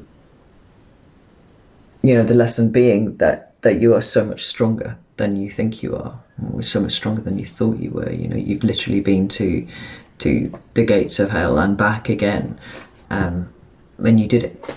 You say, I wasn't even sure that some of you would manage it, but you did, and you're all back here, and more than that, you are changed, you are different. There's a knowing, there's a wisdom with you, Virgo, really strong. But we've got the Wheel of Fortune, we've got the Queen of Swords, and we've got the Page of Cups here. This is a really good week. Really good week. The energy supports it very strongly for pulling out and objectively looking at what has wounded you in the past, right? This Queen of Swords is very, very discerning. She's also not given to be overly emotional either. It's like, and I said, one of the worst things that you can do, one of the things that I think is, I'm actually thinking specifically back to a personal reading that I did with a chap who had been trying to deal with his trauma, and he'd gone through all sorts of different therapies, and he told me all about them, and he was like, nothing's working, nothing's shifting, it's just getting worse. And I said, can I make an observation? And he said, yeah. I said, every single one of those therapies that you've undergone there has involved you emotionally reliving everything that you've done. So as everything that's happened to you, so every time you go back, you're feeling it exactly the same way. I was like, the memory is a scaffold. It's how the brain works. It scaffolds things. So when you remember something, you don't remember the actual event. You remember the last time that it happened. And I said, in fucking 20, 30 years, you haven't tried to look at this any other way. Every time it's been about reliving this thing. And so it's as fresh in you now in your 40s as it was in your childhood, right? You have to find a way of detaching from it and coming at it from a more objective angle, because every time that happens, the next time you remember it, it's got that increasing level of objectivity being brought in each time. This feels like it's quite important for you. Like there is that objectivity and that discernment. There is that emotional distance between it. We've even got that demonstrated here by this girl. She's keeping her distance. The Page of Cups normally has a cup in her hand with fish in it, and they're having a conversation or something.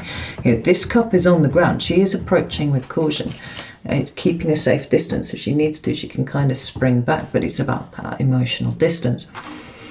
But bringing the wisdom of your age now to this situation too. This is why I said it might feel a little bit like when the words come out of your mouth, you're kind of like, oh, I feel a bit silly now I said that aloud. Now, I'm not undermining what it is that you've gone through, but with the wisdom and experience of your age, you understand that feelings of potentially guilt or shame or lack of worth or anything like that you can see that they aren't correct.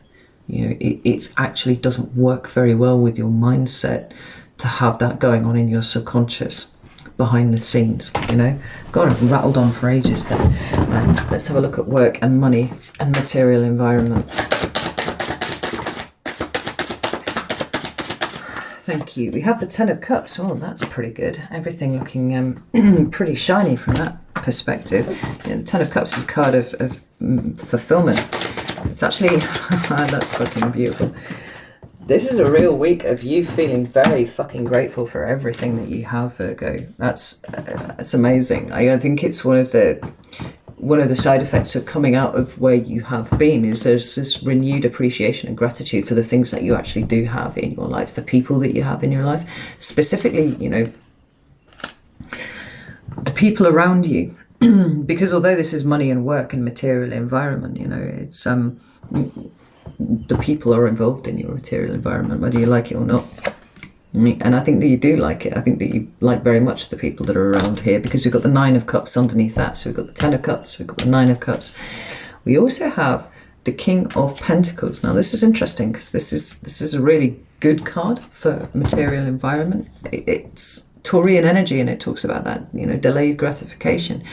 Things that you have put in place in the past coming to a point where you can start to enjoy the fruits of your labours now. You know, the King of Pentacles has done all of the hard work already. Now he can kind of sit there a little bit and enjoy what it is that he's created, not just for himself, but also see those that are, you know, dependent or reliant on him in some way or another, you know, also being able to enjoy it. The people that he feels responsible for, being able to enjoy that. And we do have this collective comfort, this collective fulfillment here, along with yours too. Like, it gives you a great deal of pleasure to be able to take care of you and yours in the way that you are doing this week.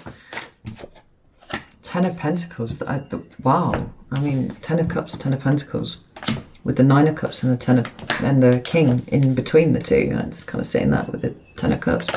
This is a really good week. I mean, materially speaking, it might be that you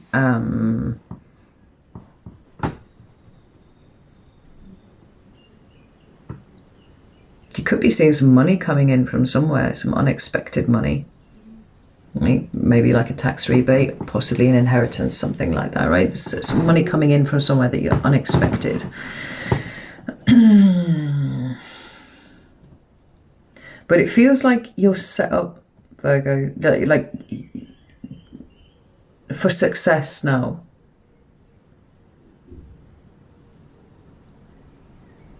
It feels comfortable for you. But not just materially comfortable, but also emotionally comfortable. Like, you are able to look after the people that you need to now, and that's good. You're able to look after yourself, which is also excellent. But it's almost like in spite of everything.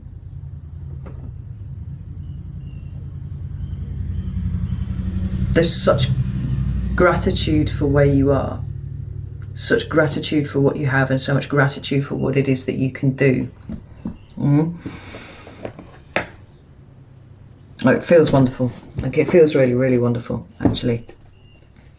It's a good place to be in. So let's have a look at what you should be focusing on this week, please. What should Virgo be focusing on? Oh, we have the Fool.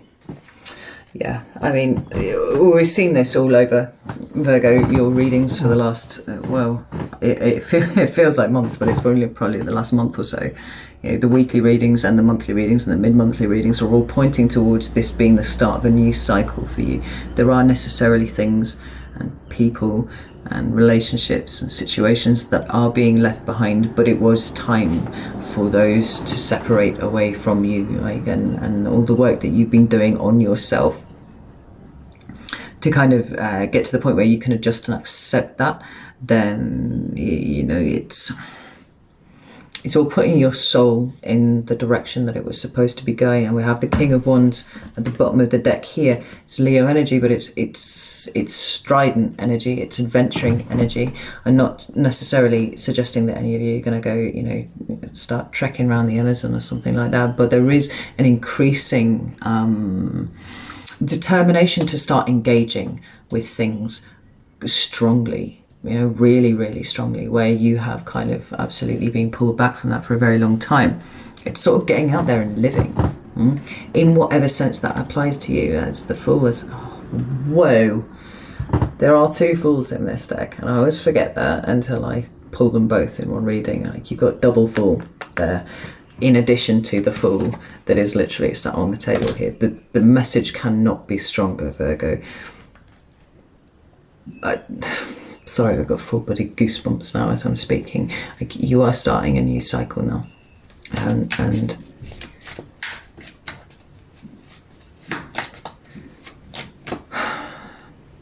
the pain of what has occurred will not leave, but it will be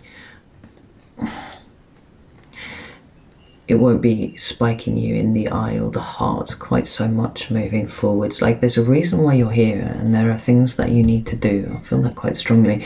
And although you have suffered a cruel lesson, what you have learned in the process of coming back from that is almost so profound that I can't actually find a way to articulate it. Your purpose starts now, Virgo. That's what I just heard. That's how I feel about that. Tell me about the Fool, please. Fool for Virgo.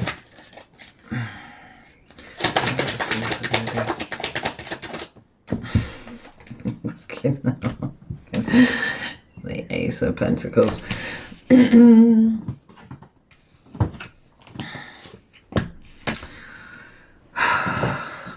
It's come out with the Seven of Swords, the Knight of Swords, and the Ace of Pentacles.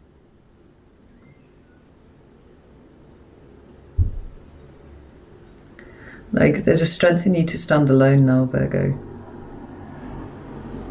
Because you've had to, you know, and not only have you stood alone, but you've sort of like wrestled back from, like I said, from a very fucking dark place. And now you are empowered to stand alone. But you have a message.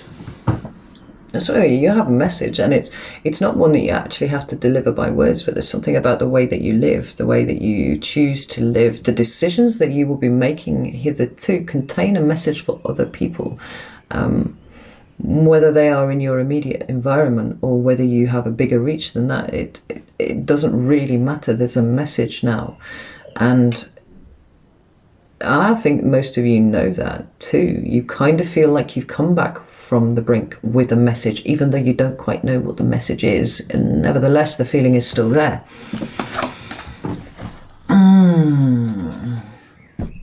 There's the Ace of Cups at the bottom of the deck. It's beautiful. Like, the new is all around you here now, Virgo, and you are in a new space with an old and wise soul with a message. I think that increasingly moving forwards, this is going to be something that you are going to be aware of very, very strongly. It's a pull. It's a very, very strong pull. Right, let's have a look and see what you should be avoiding this week. I should better go be avoiding this week. Oh, Five of Cups. I mean, it's kind of obvious, right? It's avoid getting overwhelmed by the newness, or maybe the strength of the newness that is coming in, right? Don't kind of kick back against it and be like, actually, do you know what? I don't fucking want the new, I want the old. Like that. There are always going to be times where that kind of bubbles up, right? There's no getting away from that, particularly when you've experienced losses on the scale that you have.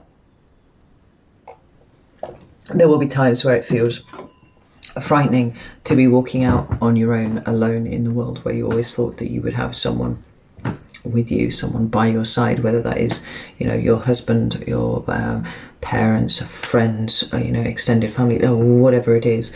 Like, there's a comfort in the collective, and so when that collective starts to disappear, whether it's through divorce or bereavement or what, it's fucking terrifying sometimes, you know. And for all things might be glorious and wonderful, in fact possibly the more glorious and wonderful things are, then the more difficult it is to accept it, you know. It's like, be very, very careful about navigating that space. If you have a bad day, that's okay. It's absolutely okay, because recovery is not linear. Sometimes you'll take 2 steps forwards, and sometimes you'll end up like fucking over here and up here and here and here, right? That's okay. Be patient with yourself. Allow it to happen, but don't let it be the fundament of your week, of the energy that you have moving forwards. You know, don't let it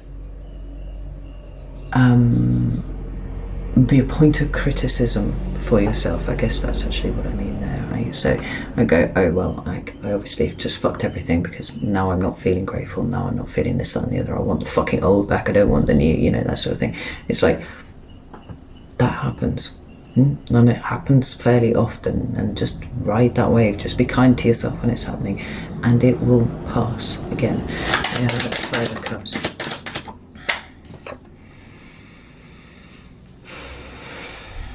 Yeah, because when you start using it as a stick to beat yourself with, then you start to lose sight of what is valuable, what is truly important. You know, that's where the internal conflict starts happening again. We've got the Page of Pentacles in reverse here.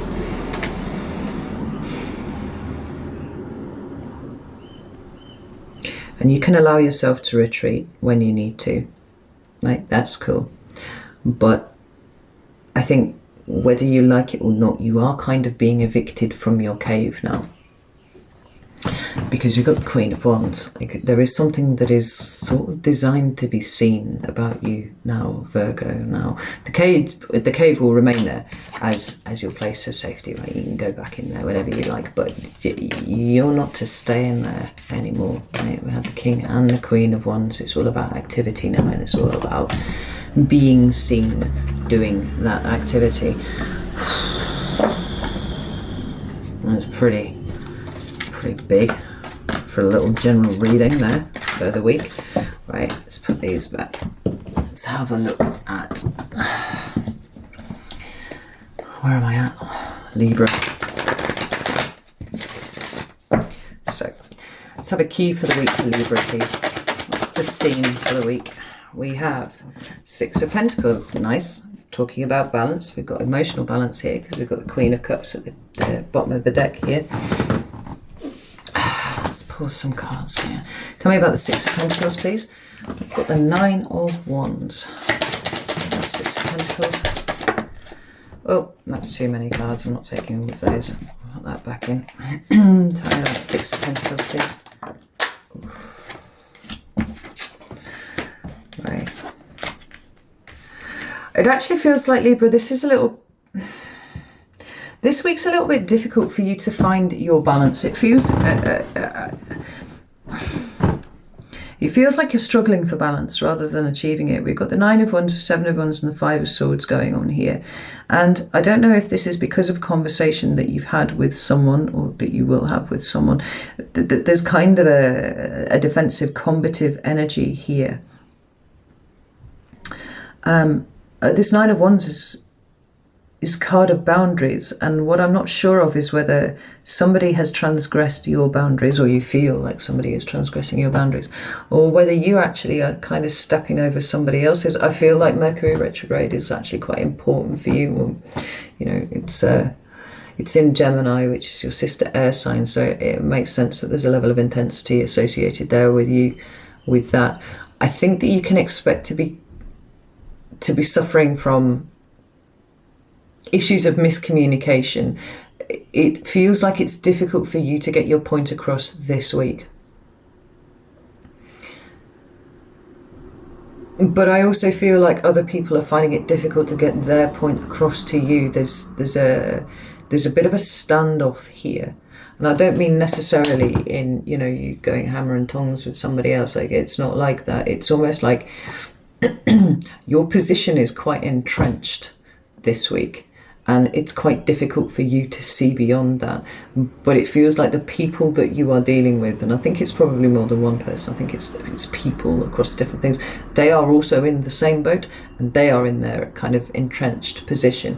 It feels like it's something to do with something that's quite important to you. And these are certainly people that you care about, but it feels like this week it's going to be really, really difficult for you to find common ground with any of you, because you're holding your position so strongly that any amount of compromise or softening of the position feels like it's going to undermine either your values or somebody else's values, right? It's going to be quite difficult, I think, this week. So let's have a look at love and relationships and other people. Whoa, that one's skidded off over there. We have the Devil. It's a card of Capricorn in the major arcana there. But it talks about well, it's not a good card really to have in relationships. It's quite toxic. It can speak about codependency, but ultimately it speaks about fear, right? Kind of toxic engagements this week. To the degree where I'm quite happy to advise you, Libra, to maybe kind of bunker down and not communicate more than you have to this week. It feels like, it feels like you are quite strident in your opinion, and it feels like it's going to inflame others who are equally strident in their opinion. Tell me about this devil card, please. I need to know about devil. Yeah, fucking hell. I mean, yeah, 8 of Wands. That is the card of communication, and the 4 of Wands. Yeah, like.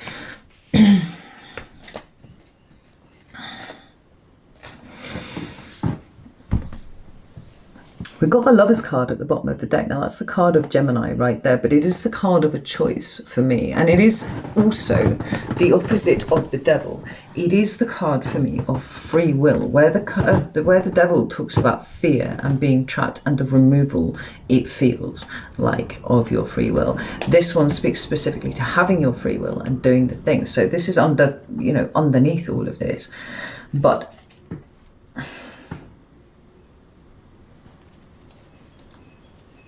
I wonder if you're having trouble, I said, getting your head around somebody else's position on this thing, and it really does seem ridiculous to you. Not ridiculous, that's the wrong word, but like you're really baffled by it. You're really, really baffled by it. But it feels like you're having trouble taking account of somebody's free will here, right?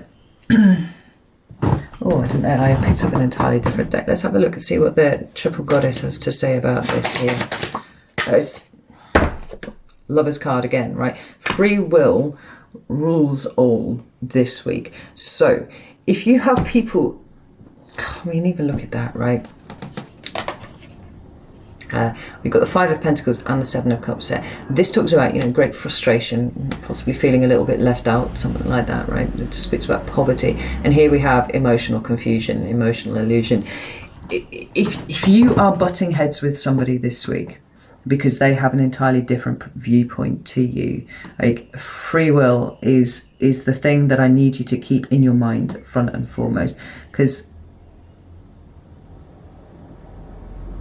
honestly, it actually, I've got to be honest, it kind of feels like it's coming from you here, Libra, right? It feels like you are coming from a place of fear. You're coming from a place of feeling forced to do something.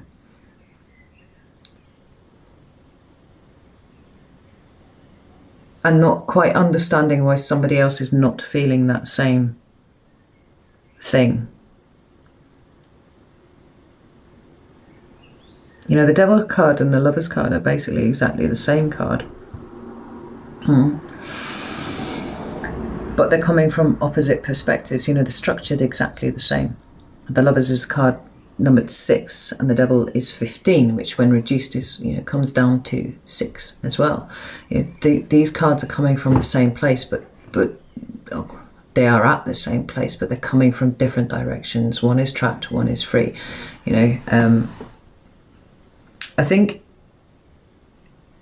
it's a kind of live and let live is probably the best maxim that you can employ this week, Libra, because it does feel like you could stoke up something really quite dramatic. And with the miscommunication issues that I'm seeing really strongly here, like, it's a bad week for engaging. It's a really bad week for engaging. Because I'm not even sure that... I don't think you can make any progress with this, right? Certainly not this week. Maybe, try again next week, something like that. But it feels to me like somebody's missing something here. Like somebody's kind of overlooked something. But you're so very stuck in your own positions on this that you're not going to make any progress. So it's probably just better not to even try this week. Just let it alone, right? Tell me about work and material environment, please. How's that for Libra? Ooh, we have the King of Swords, and we also have the Ace of Pentacles that dropped out to the side here. So this looks like this is going a lot better, frankly, than everything else. We've got the King of Swords, which is Aquarian energy, and we've also got this Ace of Pentacles. So we've got new opportunities coming towards you. And it does feel like you're in a position to be able to perceive those really, really well this week, if you remain focused. Now, the King of Swords traditionally deals with with the professions, so accountants, lawyers, surgeons, that kind of thing. But it feels like perhaps there's an opportunity coming towards you by way of this person here. This is somebody that sharp intellect, and possibly an air sign. Doesn't matter if they're male or female, but tell me about the King of Swords and Ace of Pentacles, please. Yeah, there's somebody bringing an opportunity here to you, I feel, quite strongly. And this is good for you. It's really, really good for you, because we've got the Nine of Pentacles here. We've got independence and self-sufficiency, but like good resource management, enabling you to look after your resources really, really well. But we've got the Page of Wands. There's a great deal of excitement here about what this could mean for you moving forwards. And then we have the Two of Swords. It doesn't necessarily feel like this person is ringing you up and going, here is an opportunity, do you want it? It's more like this opportunity has actually been somewhere around you, and somebody's kind of nudged you and gone, have you not thought about applying for that? Or have you not thought about setting up doing something like this? I think you'd be really good at it. It's got that kind of quality to it,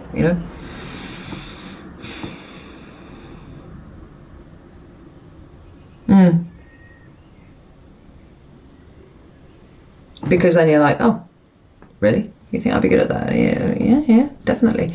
And you go, oh, actually, no, I would be. You're right. I didn't even think about that. It's kind of like another pair of eyes coming in, showing you a different perspective. I like that. So what should Libra focus on this week, please? Focus on Six of Swords, Four of Wands. Right. This is a week for kind of... I've just noticed the Six of Swords is at the bottom of this deck here as well. The Six of Swords is a card of leaving things behind, right? Letting things, not letting things go, like moving away from things. It's a week to move away from something. What should Libra be moving away from? Fuck. Oh, that's interesting. The Devil. Yeah, we've got that Capricorn energy again. Now, it could be that you need to move away from a Capricorn in some way or another. But the Devil card is all about fear. Right? This is a week for leaving fear behind or something. And it's interesting that should have already come up in your relationship zone, because it does feel like some of your actions this week are coming from a place of fear rather than a place of free will and determination and clear level-headed thinking about things, right? So have a look at what scares you this week and work out why it scares you. What is going on there, Because if you're doing things from a place of fear, right, it's not a good thing. It's because it's purely reactive, right? It doesn't give you a chance to plan and work logically in a way that you like to do moving forward. So we've got the Chariot underneath there, right? You want to do things because you want to do things, right? What do you want? This is a card of the self. It's a card of determination. It's a card of goal setting and going after those things. It's not a card of being reactive to things that you're afraid of, right? It's about moving out of that energy and going, actually, right, I'm really struck by how much this notion of free will is coming up really hard for you in this reading. Let's have a look and see what you should not engage with, right? What should Libra avoid this week? A Nine of Pentacles. The Nine of Pentacles.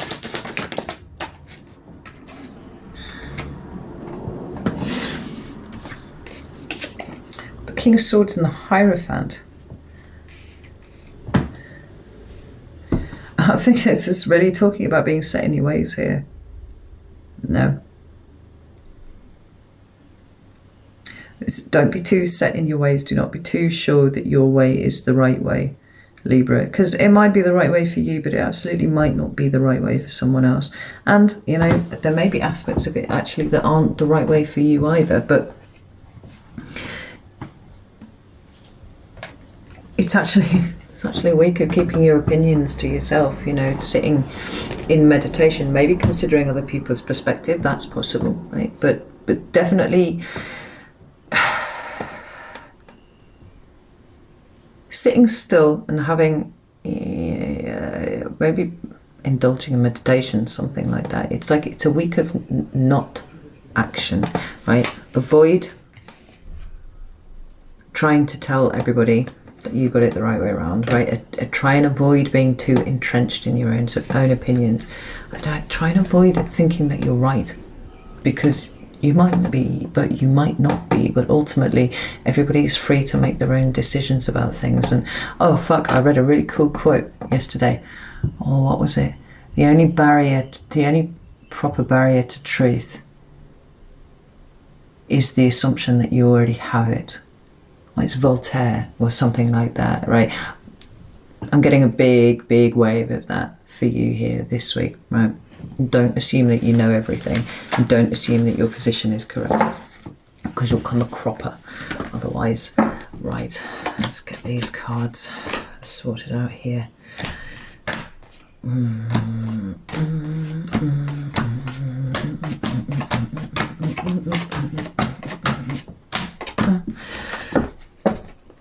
Actually, this might be a really good time for me to go use the loo. I pause this video. Okay, I'm back. So, a little shuffle, and we'll move on to Scorpio, Sun, Moon, or Ascendant, the week of the 24th to the 30th of June. June, I've been saying that all the way through. It's May, not June. Damn it. I trust the spirit knows what I mean. Damn Mercury retrograde. Right. Can I have a theme for the week, please, for Scorpio? Oh, drifted off there. We have the Seven of Cups. So we do have you kind of struggling with making sense of things this week. Right? I say struggling, but not in a sense of it being, you know, really difficult, although that is what struggling means, isn't it? It's more in a case of finding it kind of challenging. Like I don't feel like there's any big well of despond that you're falling into this week. Do notice that we've got the Three of Swords at the bottom of the deck. It is kind of finding it challenging to make sense of things. Now, do you see the magician behind this? So I do feel like you're making progress this week. Like there will be some sort of breakthrough. There will be something that occurs to you that brings a bit of clarity to a situation for you. And the situation that's getting clarity is something to do with old past hurts for you, right? Tell me about this Seven of Cups, please. We've got the Seven of Cups, right? So one more card for that, please. Ten of Pentacles. Yeah, it's making sense of where you've come from, ultimately, I think, Scorpio. There's always this aspect to the Scorpio experience of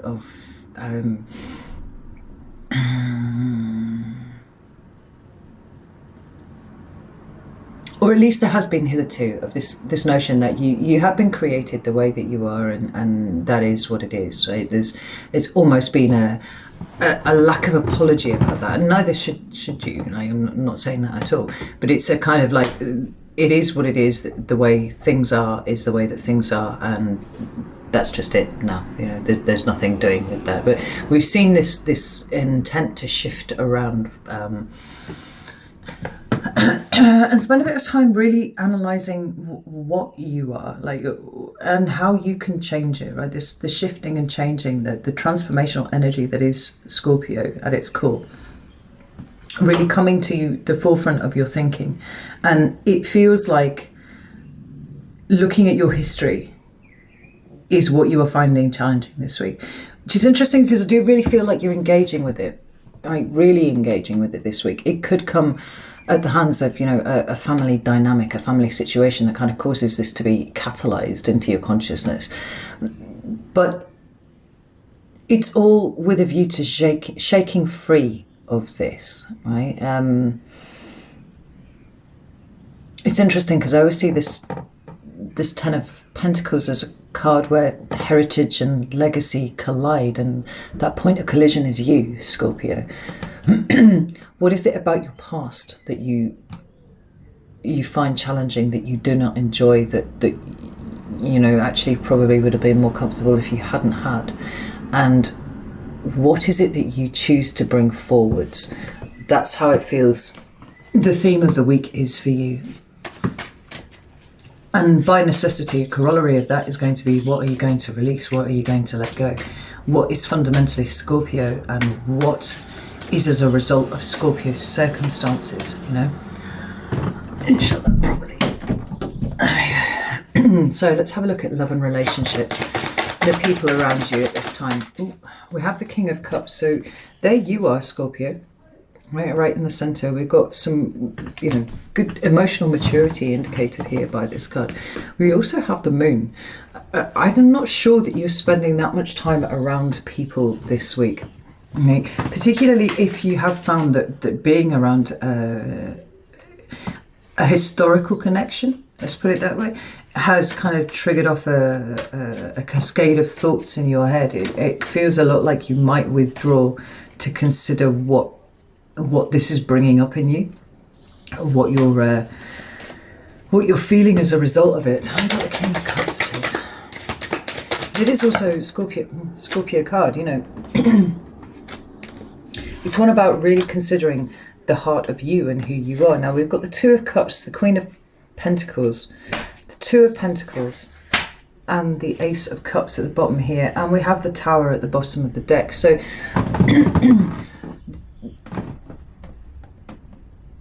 as signs go, like you're the one, you know, Scorpio rules the Tower. It is a Scorpio card, so you're more comfortable with Tower energy than most of the signs. So it doesn't feel like your world's coming to an end, but it does feel like there is a Tower that is challenged in you this week. And I think that you're ready to let it fall. We've got the Four of Cups underneath here. Again, there is abandonment issues and rejection that sit right deep at the heart of this Tower that you've created around yourself. But with the Two of Cups, we're back to this intimacy, right? Back to analysing intimacy and why it is that you're so afraid of it. Well, we know the answer to that, right? But it's finding a way to apply it to your circumstances and situations and really feel it, like really understand why this has shaped the way that you have become now, you know.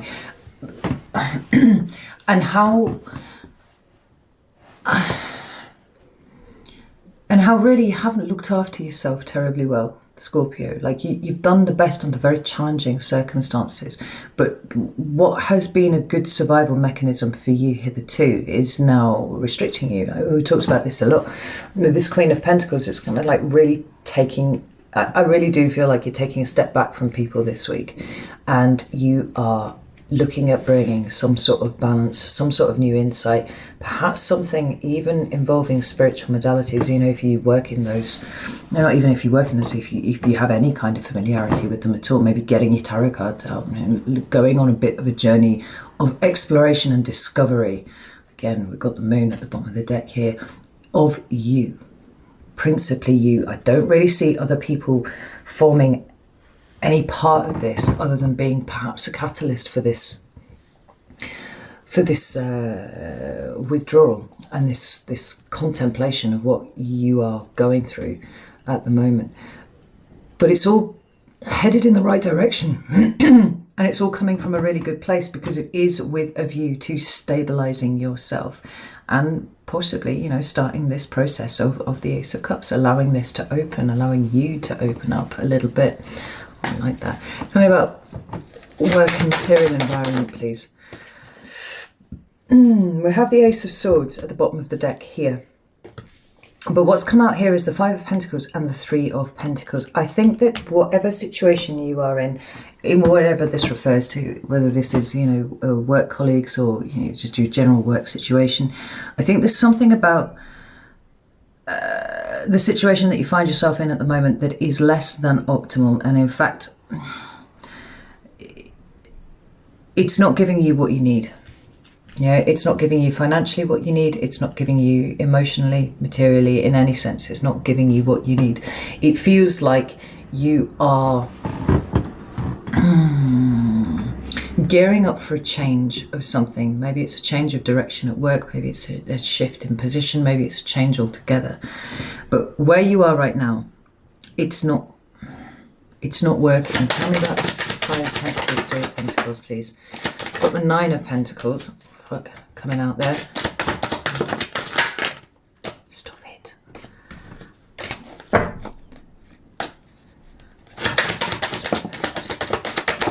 Yeah, I do feel you gearing up for a change here. We've got the Nine of Pentacles, the Eight of Cups.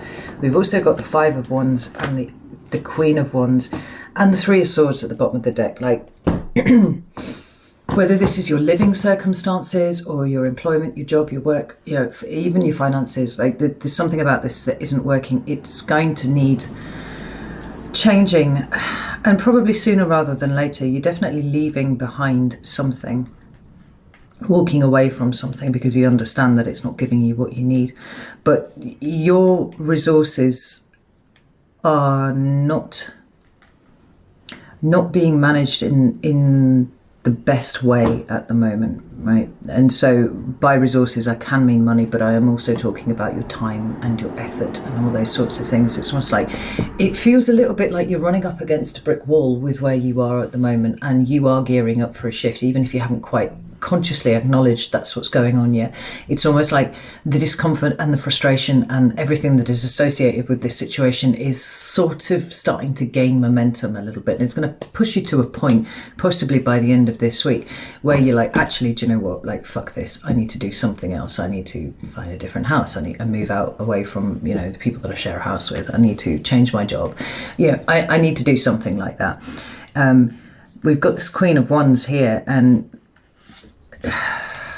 I love the Queen of Wands, but she's actually looking pretty pissy to me right now as I'm looking at her. It feels like she is the focal point of this. Now, that's Aries energy, but it doesn't have to be Aries, and it doesn't have to be female, frankly. It is a person who you are coming into conflict with somewhere, whether at work or at home or whatever. Like, this is somebody who wants the limelight. I heard that she's taking credit for some of the work that you're doing. She, he, whoever, right? This person. It's kind of like me.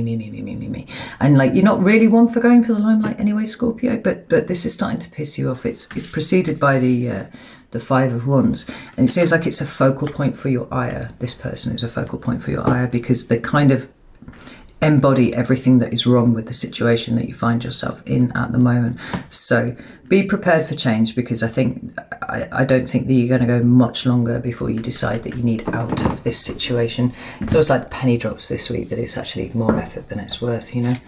So let's have a look and see what Scorpio should be focusing on here this week. We have the Hierophant. Yeah, we're back to this sense of heritage and legacy and stuff.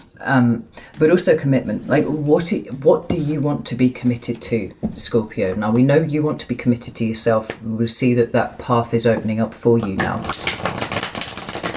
But in terms of what lies around you, whether it's people, places, you know, of work, situations, circumstance, whatever it is, where do you want to put your commitment?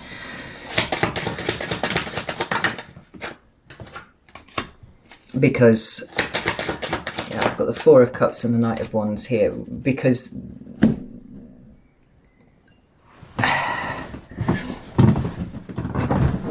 it feels like some things are feeling a little bit like they might be falling apart, like mildly falling apart a little bit. Now,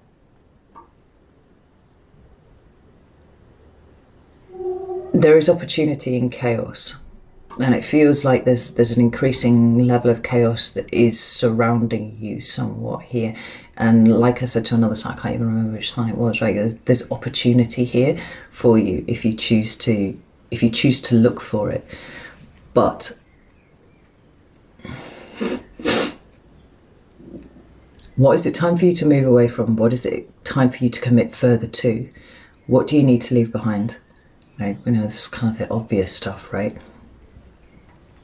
But try and maintain a degree of fluidity this week, because I think that an opportunity may arise which, if you are distracted, you will not notice. And that could be an opportunity of any sort, but it sort of requires you to be like on your game, you know, to spot it while it's there.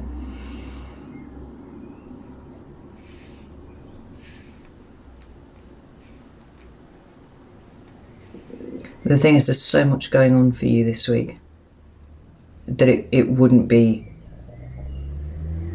surprising if you did miss it, but I think that you have the opportunity to spot it if you are open to a possibility coming in of something of some sort of opportunity. Like it's there.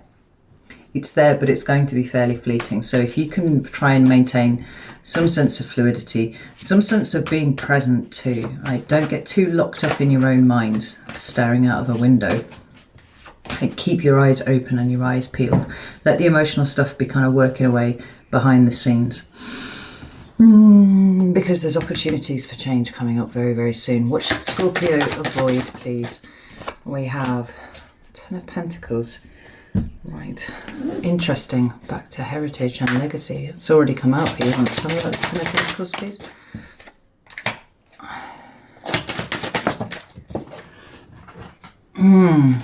So we've got the Ten of Pentacles followed by the Two of Swords in reverse and the Page of Wands in reverse.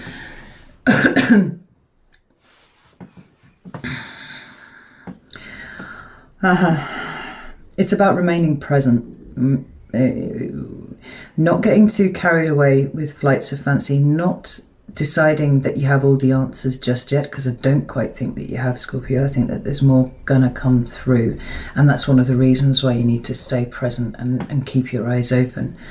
But avoid just throwing yourself into something without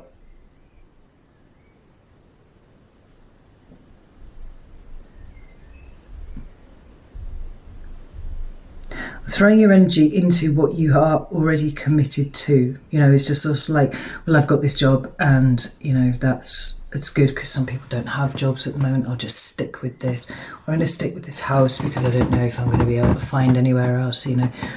Try and avoid that kind of thinking here, because that closes down your options. It's like, keep an open mind about everything and be on the lookout for the new opportunities. Like there's something here, Scorpio, about you being the only person who would be able to see this opportunity for what it is. Like, because you're such that deep feminine energy, which is at its core inherently chaotic. This is a space that you can operate quite well in, where other signs would really, really struggle. And because chaos is familiar to you, you therefore have the opportunity to build out of that quite easily, because you can spot things, disparate things, and kind of put them in together in a way that other people can't. So if you can stay present this week, you will see an opportunity. If you get stuck in your own head or daydreaming out of the window, you know, whilst trying to pass through everything that's going on, or even getting stuck in the frustration of this situation here, it's likely that this might pass you by a little bit, which is not to say it's gone forever, but certainly it's gone now, when it would be quite nice to have it. Of course, I just fell off the chair there. So that's what I have for you, Scorpio, for this week. Let's give these a shuffle and we will move on to Sagittarius. I have a theme for the week for Sagittarius, please. Thank you. Theme for the week here is the Nine of Pentacles. I like that for you, Sagittarius. Feeling very strong. The energy feels very strong this week. The Nine of Pentacles for me is all about you marshalling your resources in the correct way. Resources, however that applies, whether that is your time, your care, your effort, your money, your love, whatever it is. But there's a feeling on top of the world kind of feeling going on here. Like I'm actually buzzing. I feel really, really excited about something. You spent a lot of time this last year, like really getting yourself in order. Right? There's an engagement with practical things that, and by practical things I mean things like your finances and just general grown-up responsibility stuff, which you had not. Some of it had been quite worrying for you. And you weren't entirely sure that you could do it, but you have been doing it and you've done it pretty well. And it feels like this week you get some sort of confirmation that you are like bona fide successful at something, right? I feel really jubilant about it. Tell me about the Nine of Pentacles, please.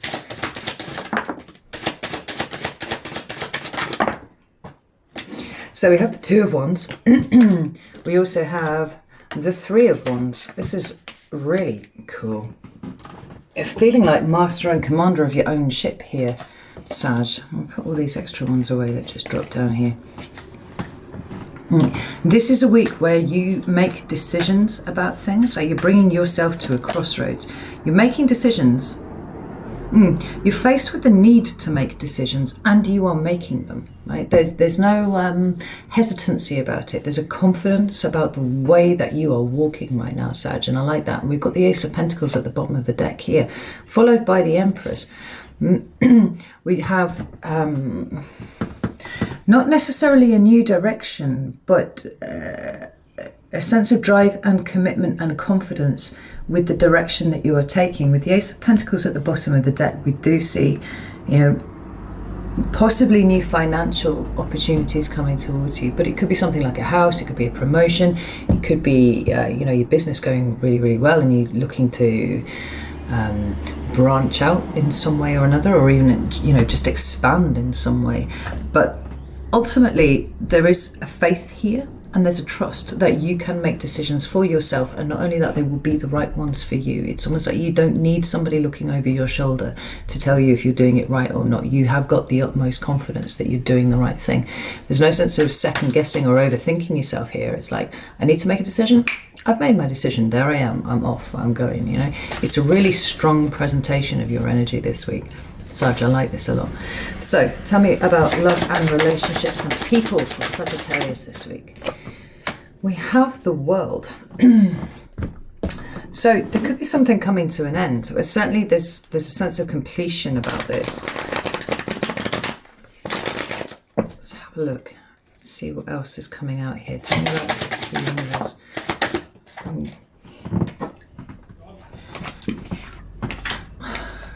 We've got the Three of Cups and we've got the Moon. We also have the Queen of Swords and the Tower and the Four of Wands at the bottom of the deck. If some of you have been getting divorced, it looks like that could be finalized potentially this week. For sure. Or at least you get a sense of when it might be finalized, because there's some celebration here about something coming to an end. And some of you, it's definitely going to be divorce. Let me get one more. Actually, no, let's switch decks here. We've got something coming to an end, and it marks the end of a particular cycle of your life, right? That is now done, and it's time to move on. We've got the Three of Cups here. We've got, you know, some amount of celebration for sure. But we also have the Moon. Look at this. Ten of Wands. Nine of Swords. Yeah, this is interesting. But I think what it feels, we've got Five of Wands at the bottom of the deck here. I feel like it actually throws up some feelings here for you. Like it's kind of making you feel some sort of way, although you were in a state of celebration that this thing is now completed and you can move on. You know, I love the Moon card because it's a woman looking in the mirror here, and it's sort of a looking at yourself and maybe the circumstances that had you in that situation to start with, because we do have the Ten of Wands and we have the Nine of Swords here. It's kind of like, how did I allow that to occur? Like it's almost kind of like it's bringing up the old situation and looking at it. I don't feel you being particularly bogged down by it, but I do see you in a state of reflection about it. Like, what have I learned about this? What have I learned about myself? What have I learned about other people? Like, how have I, or what is it that I've learned about my intolerances? You know, how far will I let things go before I snap? Because it does feel to me like Sagittarians had a snap point last year that was almost unexpected. But it turned out that you had a snap point, and there was it, and you snapped straight back from this situation. You're like, no, fuck this, I'm done.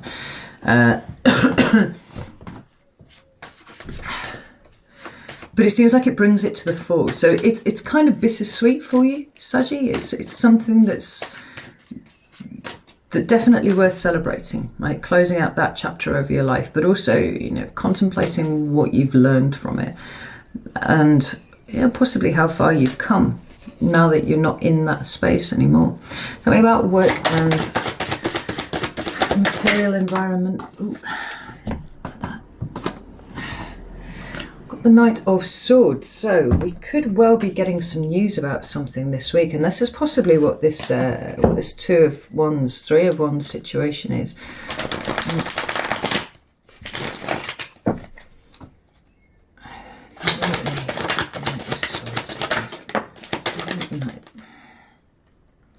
It's just fucking cards flying out everywhere here. Let's start this one again. Tell me about the Knight of Swords, please. Thank you. Thank you. Right. We have the Devil card. We have the Death card. We have Six of Wands. And we have the Queen of Pentacles. Right. This is really interesting. Such...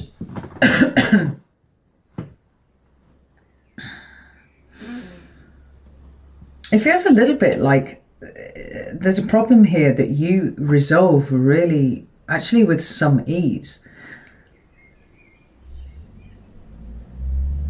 And this is surprising to you because it feels like it's something, it falls under the category of things that you would have had perhaps some difficulty dealing with in the past.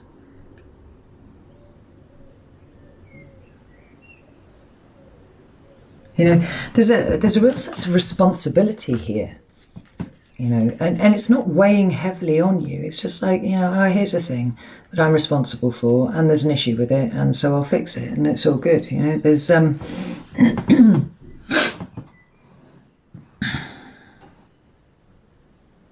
the thing is with this situation is that it's kind of bigger than what it sounds, because it's got this feedback to those feelings of not being capable that you had before. Like, this seems like a week where this particular situation really allows you to nail the fact that you do this, and you are capable, and you are actually really good at what you do, you know, and that you are just quite fastidious. I think where you felt incapable, it wasn't through experience showing you that, it was actually from people telling you that. And I think that this week you really throw the yoke of that off, because you are really good at what you do, and you are fastidious, and you do take care of things, and actually you're incredibly successful. That feels lovely. It feels it's really nice for you, actually, Sag. All right, tell me what Sag should be focusing on this week, please. Ooh. We have fallen down here, it was spun off. We have the Judgment card. Right. So, hearkening back to whatever this situation here is here, and how it feeds into this, and how it then feeds into that, right? The Judgment card is about the revival of past things, right? So that you can pass a better judgment on it. And by better judgment, I mean releasing it, letting it go, you know, whatever it is that you need to do. Again, Mercury retrograde is in play by the end of this week, so this is exactly what this energy is for. Tell me about this Judgment card, please. It's amazing. We've got the Strength card, which is the card of Leo. We've got this Four of Swords, and then we've got the Queen of Pentacles, which is Capricorn. It doesn't have to be Capricorn, and it doesn't have to be a woman. If this is a person, by the way, it could well be any earth sign, and it could be male or female. Doesn't even have to be any of them. We've got the Wheel of Fortune at the bottom of the deck here. This is a teaching moment for you, right? There is great wisdom for you to get this week if you sit in this period of contemplation that does appear to be like offering itself to you. There is growth here for sure, but there is more than that, there's an understanding of how much you have grown too, right? It really feels like you've flourished in this last year, Sag, right? There have been ups and downs for sure, but where you are on average is leagues above where you were a year, 2 years ago. And there's an opportunity here for you to really not just understand that intellectually, but really feel it, right? And have that then feed into how you do things moving forwards. And I think it probably does, because we see you're making these good, confident decisions that you're feeling really comfortable with.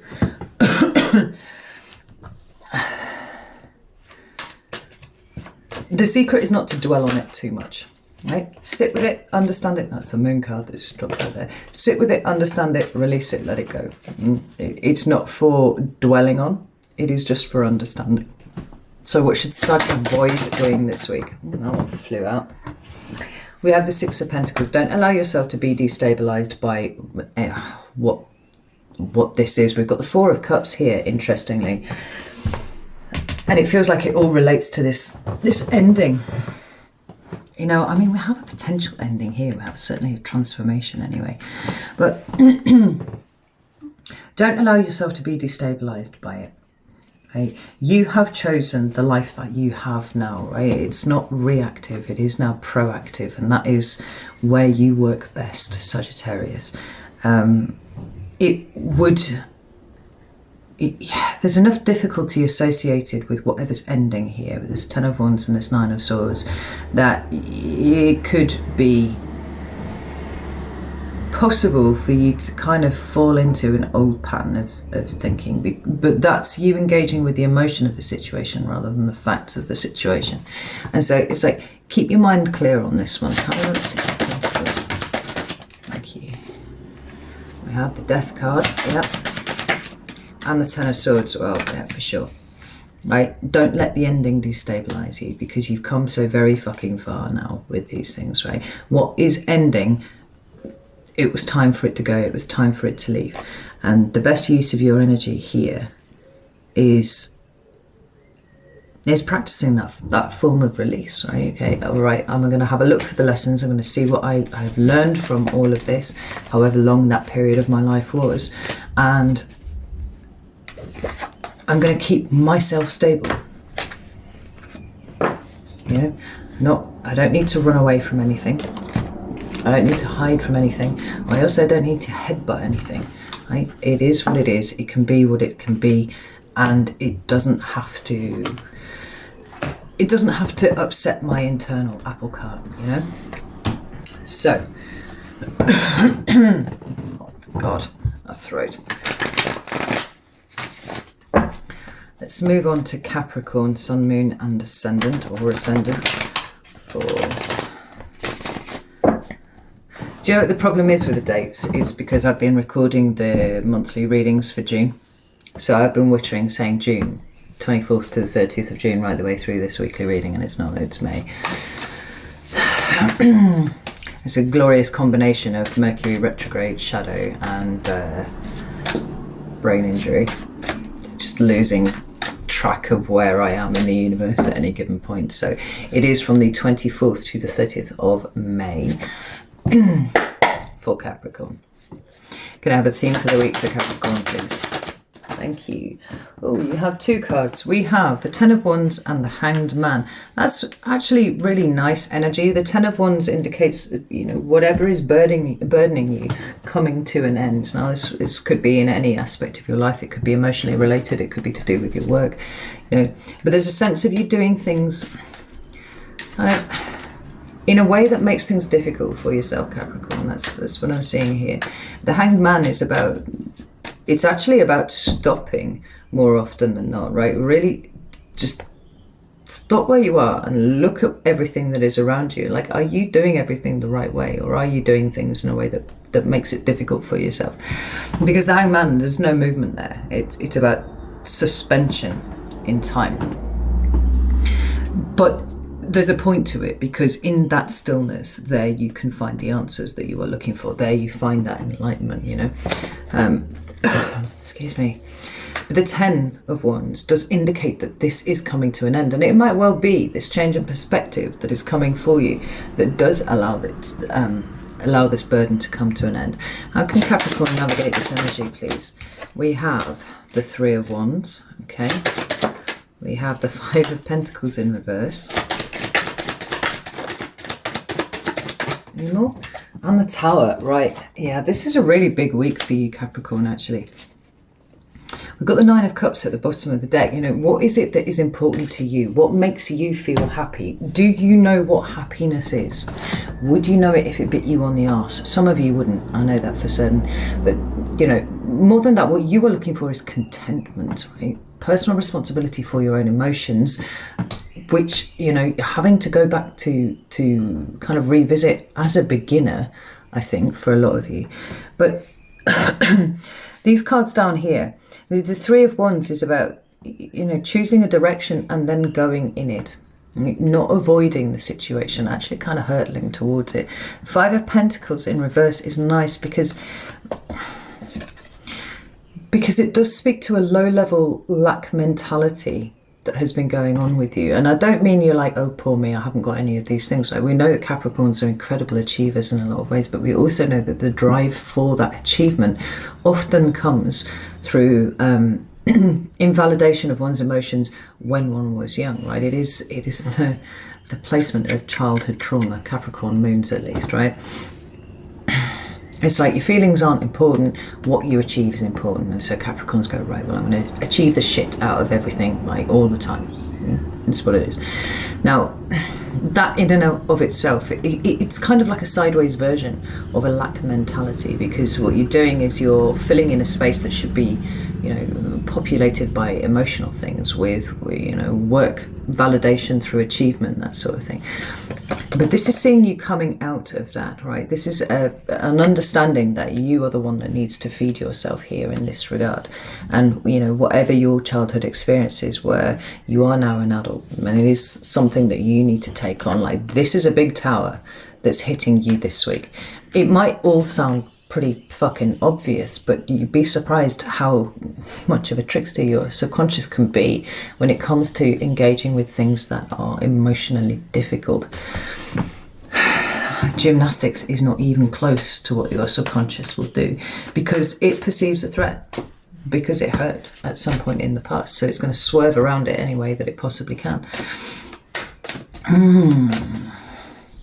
But stick with it, Capricorn. It's going to be worth it.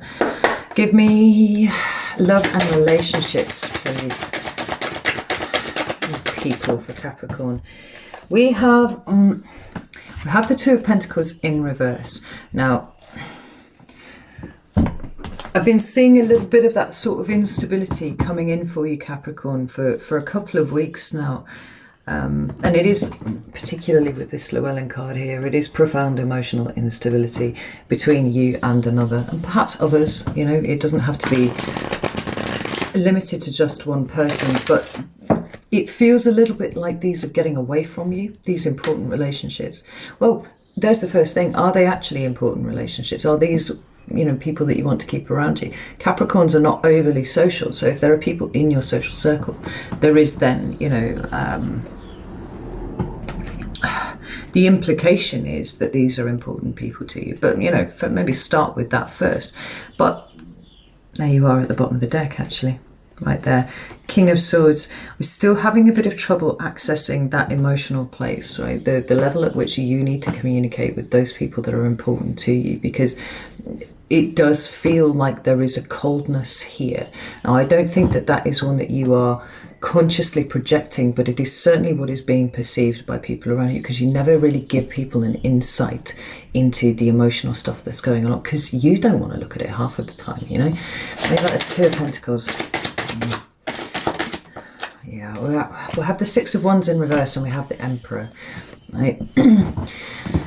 If you are trying to control the situation, and likely you are, you really, if you want success, you have to step that down, because you are actually guaranteed no success the way that you are going about things at the moment, right? If everything is unstable, if things start to destabilize around a Capricorn, well, your natural reaction is to control the shit out of it, because that that's how you fix things, right? Very solution oriented.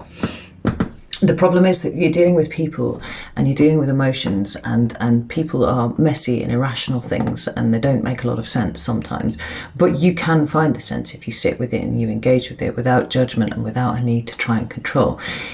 If you try and control things, you will fail at what you are trying to keep around you. It is your control, counterintuitively, that is actually destabilizing the situation around you, right? It's time to release and open up a little bit, right? Release your grip on the situation.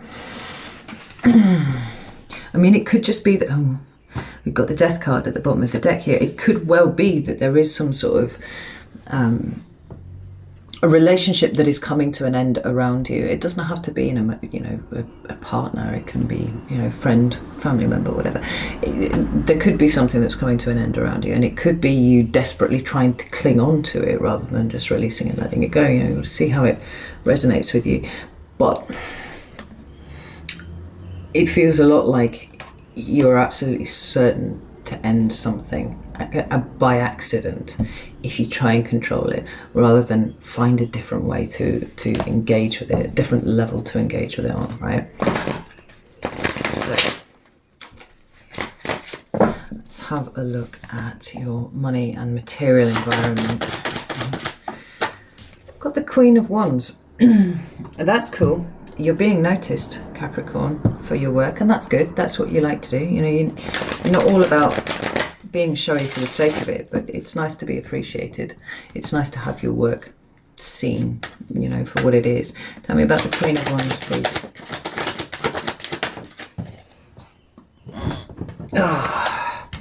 We have the Six of Cups. We have the Seven of Cups in reverse, right? So,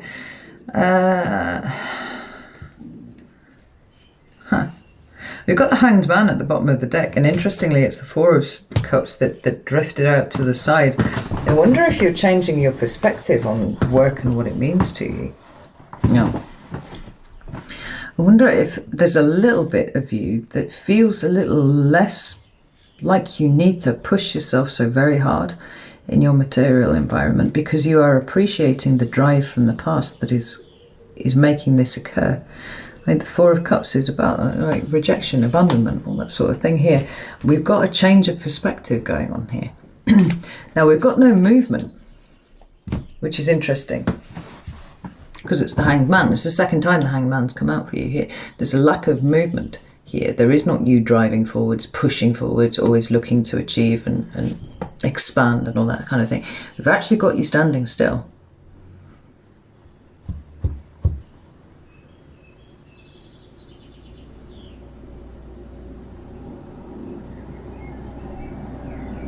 But there's something really complicated. There's actually something really quite complex going on here. Because you've always liked to be seen and appreciated for the skills and the talents that you have, that you've worked so very hard for.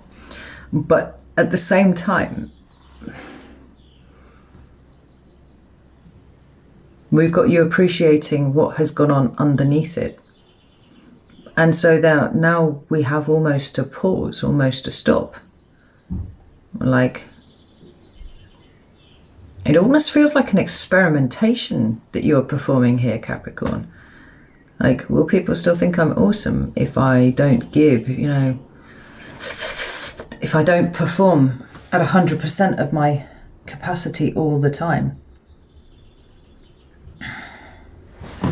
What?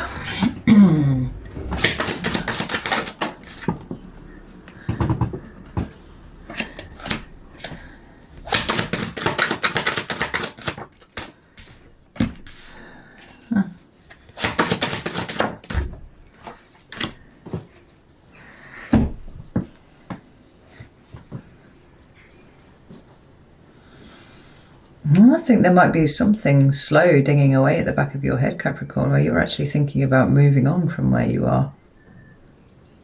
I don't think it's a fully fledged thought yet, but it's certainly starting to nibble at your consciousness a little bit. Like, I said, this is quite complex. There's a lot of stuff going on here, but it feels like where you are at the moment, like you've almost topped out, like you almost can't do much better than you are. because you are the star of the show here, you know, maybe it's time to move on, but maybe at the same time, this is an opportunity to sort out your resource management, you know, like talking about your work-life balance and things like that. Maybe time to move on to something bigger and better, something potentially a little bit more emotionally fulfilling. Possibly, for some of you, like your kind of dream job from when you were a child, you know, what the kind of lifestyle that you thought you would be living by the time you were 30, 40, 50 years old, you know. I don't know. We're slightly different for each of you, but there's definitely a nod towards an understanding that you're maybe done where you are, all right? For whatever reason. So let's move on to Aquarius, Sun, Moon or Ascendant. Have a theme for the week for Aquarius, please. Thank you. We have the Four of Swords, right?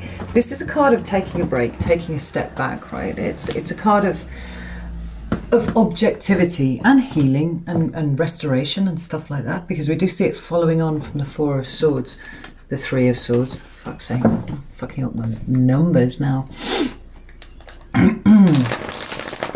It might be a week that sees you a little bit withdrawn, possibly. See why the Four of Swords is here. What's going on? Yeah, we've got the King of Cups in the World here. It's like something's... There's an end of a chapter occurring here, like the end of a cycle, but it doesn't feel like it's actually that visible. I don't feel like it's visible, in fact, to anyone other than you. I certainly don't feel like you've been discussing it with anyone. And I don't think it either has any kind of... that it doesn't have much to do with your material environment or what's going on around you.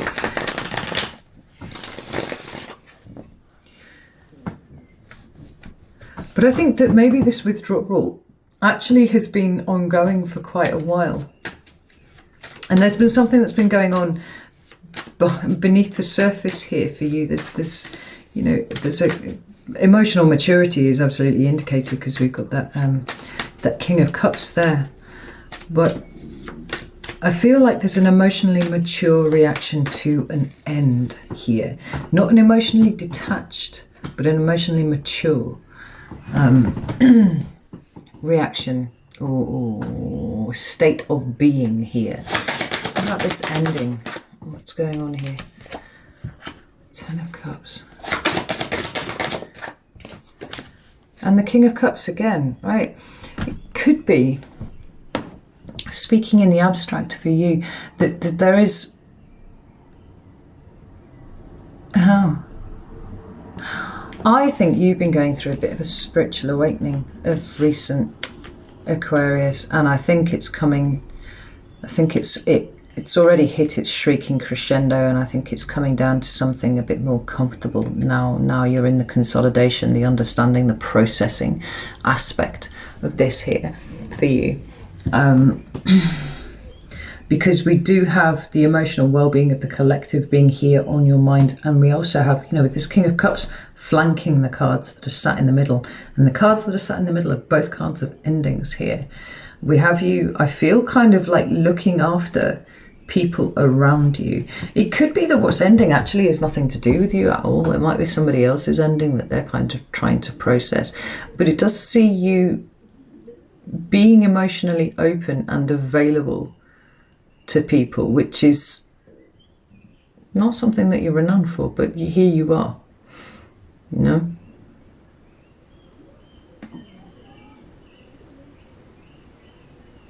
But whatever way around it is, there is something ending, there's something completing, there's something coming to an end, and it feels like it's kind of coinciding with you reaching your particular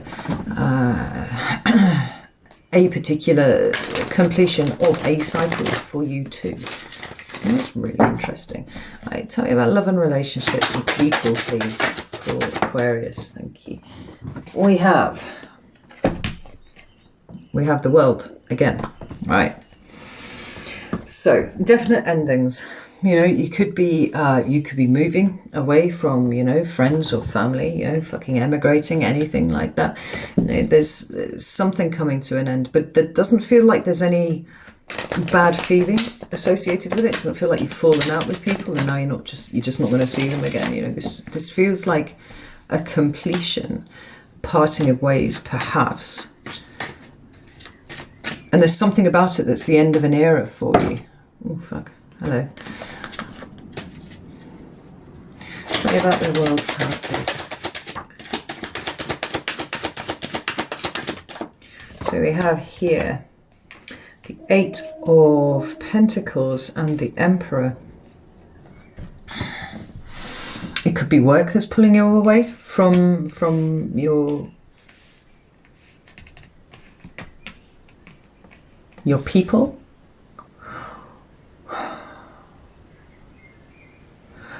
It feels like there's a sense of purpose though.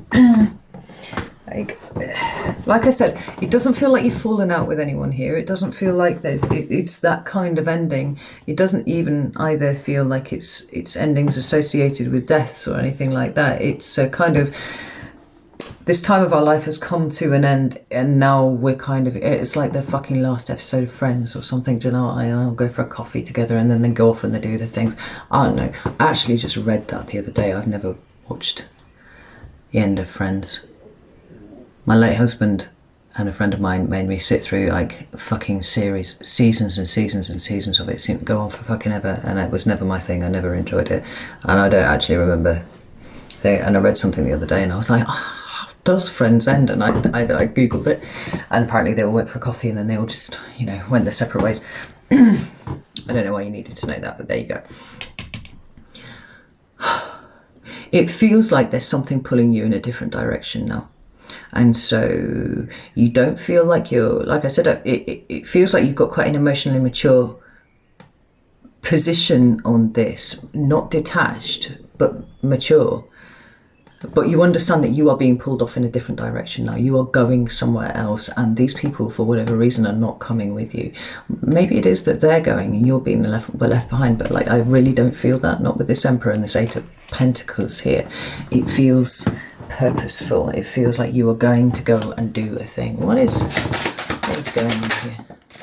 Yeah, it's you. Right, there's the Star card, the card of Aquarius. You are moving away from this situation to go and fulfill some sort of purpose that you have.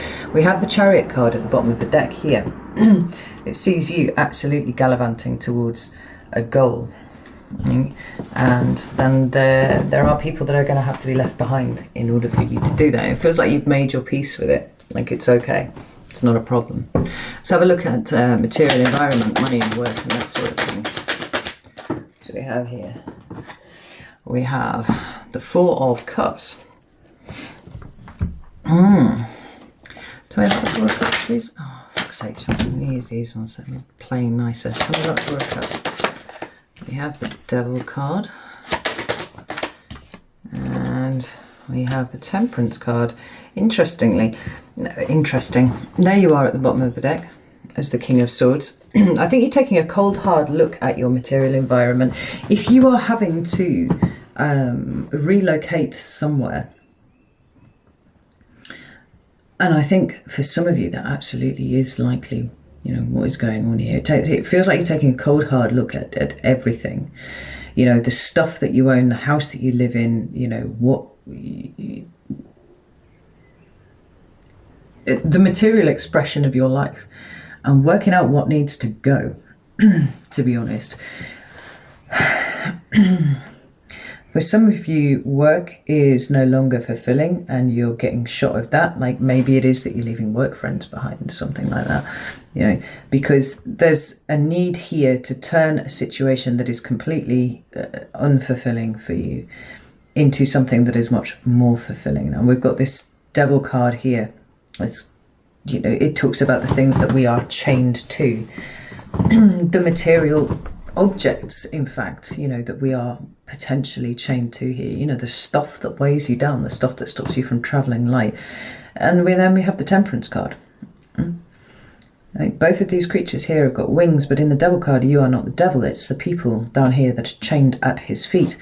The temperance card here is you. It is spreading your wings. It is being able to move lightly with things and not being tethered to anything. It feels a lot like you're balancing a lot of things out this week, Aquarius. And I think that a lot of your material environment is being kind of pushed. It's left by the side of the road, honestly. Whether this is your stuff, or whether it is your job, or whatever. We're back to purpose because you're feeling guided. Guided towards something, away from something else. Tell me about the Devil and Temperance, please. Thank you. I have the Seven of Pentacles, yeah, like there's the Ace of Swords at the bottom of the deck. I think you're leaving all sorts of stuff behind here, Aquarius. I think I've got a feeling of almost slight irritation at the amount of stuff that you've managed to accumulate. Like you're kind of annoyed with yourself that you've got so much stuff. I see you kind of clearing out a lot of things because there's an urge here to be able to travel light for some reason. Right, what should Aquarius focus on this week, please? Thank you. We have the Two of Wands, right? Crossroads energy. It's about making decisions, right? It's about planning and strategizing and working out where you want to go next. Now, I know that you are already in the act of doing something. There's some sort of movement going on here.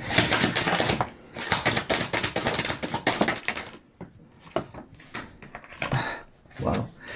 Okay.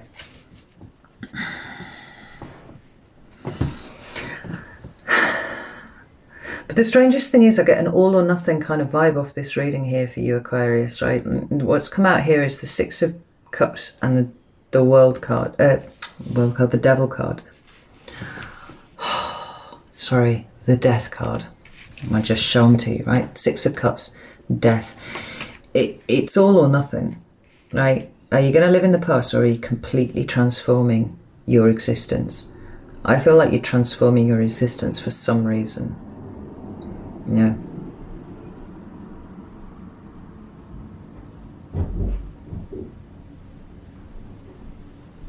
There's something quite tethering about the past here for you that just wants to be put down. It just wants to be let go. Yeah, we've got the Ten of Wands and the Ace of Pentacles here.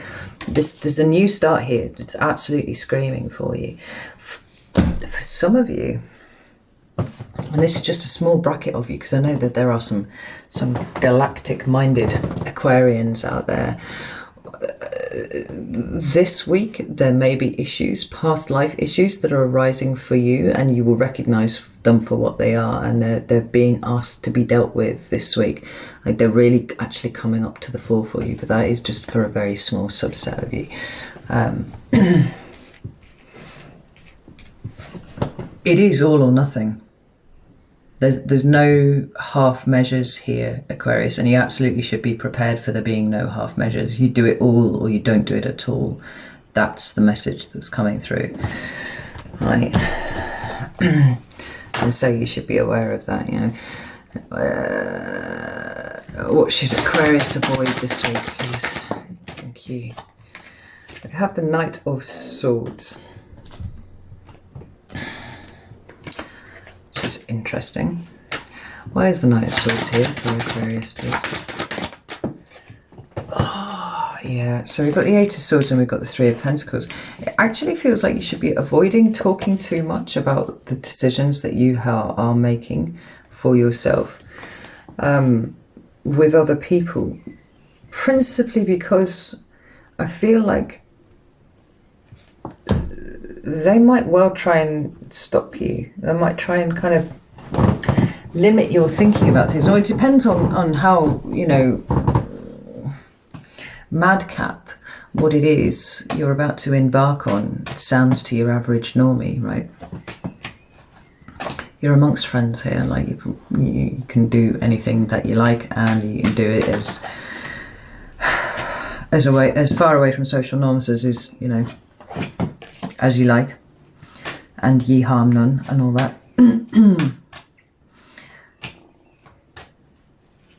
But it feels to me like if you open up too much to people and let them know what it is that you're planning, what it is that you're working on, that somehow they will have you trapping yourself. They'll have you second guessing what it is that you've decided. Is this the right thing? Am I doing the right thing? You know, the Eight of Swords kind of energy of being stuck in your own head about something. It's absolutely not something that you need this week. Yeah, we've got the Four of Pentacles and we've got the Ace of Cups here. You should be absolutely readying yourself for the new and releasing. Definitely releasing any aspect of judgment either way from other people. Like you don't care about that. Like that's an Aquarius thing anyway, right? Like you don't actually care that much about what other people think. Don't give people an opportunity to have you kind of put yourself into a box here. There's something really glorious quite ahead of you, just lining up ahead of you here, and I don't want to see you take your eye off the ball, because I think that you know where you're going with this, and I think other people will have a lot of trouble getting their head around it. So yeah, don't share it particularly this much, you know, not that much this week. Let's kind of keep it to yourself, just for now anyway. So my beautiful fish, we finally get to you. So Pisces, Sun, Moon or Ascendant for the 24th to the 30th of May. Can I have a theme for the week, please? We have the Justice card. Right, this is interesting. Because first and foremost, because we have Mercury retrograde at the end of the week, I want you to think really, really carefully before you sign any kind of contracts for anything, right? If you have to sign contracts this week, make sure that you double check them, triple check them, get somebody else to check it over. Make sure that you really understand what it is that you are committing to, because it may be quite difficult to back out of this at some point in the future, or you may find that there's something that might come back to bite you on the arse later along the line, right? So just be aware, be forewarned.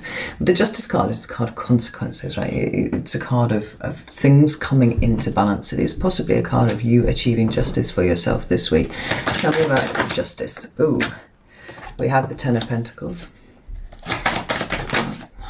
Justice. Fuck's sake, get in. Tell me about the Justice card, please. The Six of Cups. We have the Knight of Pentacles at the bottom of the deck, followed by the Nine of Cups. So your own personal contentment, your happiness, that thing that we have been talking about for quite a long time. We see movement here. Slow movement, yes, but it is taking shape, right? That which you are working on. It's not a pipe dream anymore. Things are starting to happen. You are actually making physical plans about this now. With the Justice card being clarified by the Ten of Pentacles and the Six of Cups, it actually feels, do you know what, like, I'm just going to spit it out. This feels like generational karma this week, Pisces. It feels like whatever you are engaged in this week, it is working on and releasing generational karma. There's something that's been a bit stuck in you for a long time, and it's not just you. I mean, this is your line here altogether. It feels like it's bubbling to the surface, and part of what you've been trying to do for a long time, you know, the wrestling with trying to get your new start underway, it's all been, the reason why it's been so difficult is because it's rubbing up against other people's karma, right? This generational karma. This is where the tension, where the friction's been coming from. This feels like it's, can't even make that noise, popping through the other side, you know, this week, which is really, really good. It feels like there's definite movement going on this week. So tell me about love and relationships, please. We have the Page of Wands. This is nice. So, you know, There's excitement here. There's a thrill here about something. Now, this doesn't need to be a fire sign. The Page of Wands could be yours here. Ooh, we've got the Page of Cups. We've got the Seven of Cups. Right, okay. If you have been confused about somebody's reaction this week, you're going to understand it, right? You're going to get it. You're going to tune into it. You're going to be like, oh, I understand now. Whether this is somebody who's been sniffing around you, who's interested in you, you know, a partner even, a boyfriend, girlfriend, you know, whatever, or family members or friends, right? It feels like there's a corner turned this week with something that has been really, really confusing for you, right? We've got that Seven of Cups there, right? Or it talks about illusion and confusion and all that sort of thing, but it's come out in the reverse for you. So where this is confused and foggy, this is coming out of that for me, right? It is understanding the point of something. We've got it here with the Page of Cups. It could be that you get an apology this week from somebody, which would be interesting. It could be possibly that you're apologizing to someone else, but I don't feel that quite so much. But there's a shift in energy. There's a return to a lighter feel here than we've been seeing of late for you, Pisces. It's a small breakthrough, but it is a breakthrough nonetheless, and it is important. Not huge in the grand scheme of things, but it's important to you, you know. So tell me about money and material environment and all that sort of thing, please. Thank you. We have the Three of Wands. Right? We have movement. We have things starting to happen here. Ooh, we've got the Death card at the bottom of the deck there. Transformation. Six of Wands underneath that too. Things really are starting to happen for you, and I don't feel like many of you are staying where you are. Right? We've got a chap here, and he's looking toward the horizon. There's movement, and this is what you've been trying to do anyway, you know? So whether you are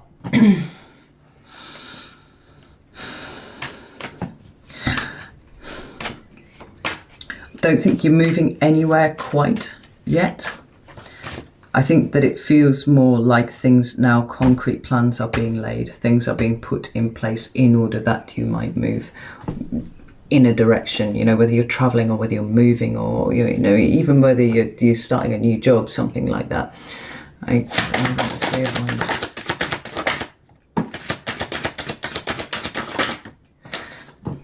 Yeah, we've got the Strength card and we've got the Lovers card. I like that very, very much because, oh, and there you are, putting in appearance at the bottom of the deck, High Priestess with Death as well, mate. So there's Death twice for you. Things are really changing this week for you. Right? It's almost like it comes out of the ephemeral and it becomes now a practical thing. This is like the difference between daydreaming about Thailand, you know, backpacking around Thailand, and actually booking a plane ticket, something like that. Yeah. With the Strength and the Lovers card, I really, really like this because this is a card of manifestation, the Lovers card. It's about making decisions for yourself, stepping up and making those decisions. Conscious co-creation. But the Three of Wands for me is also a lower level card of manifestation. It is about what you do in the day-to-day in order to bring that about, right? And then it's here with Strength. I feel really a real sense of emboldenment about what you are planning to do coming forwards now. Like it's a real power up.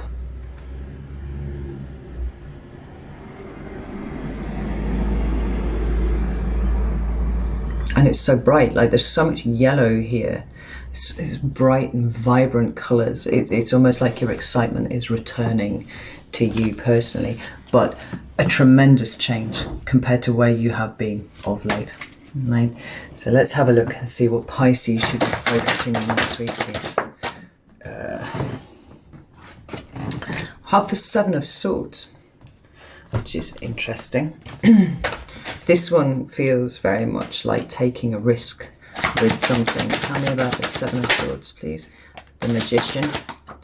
Ooh, yeah. Like this is a week for really getting assertive, Pisces. That's what it feels like you should be. Look at all that yellow. I was talking about yellow, and we've got more cards with the yellow everywhere. Like you've got the Magician and the Lover's card now. These are both the manifestation cards of the major arcana, but we've also got your personal happiness here. You manifesting your personal happiness, you taking risks and going it alone, because there's a lone wolf quality to the Seven of Swords there, right?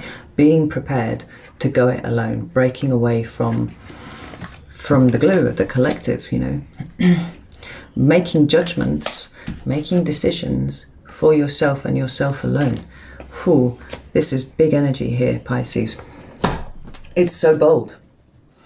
It's so on point. It's absolutely like, nobody's going to fuck with you this week, Pisces. I think that they might get a little glimpse of the determination that's sitting beneath, you know, that calm exterior. What should Pisces avoid this week, please? Thank you.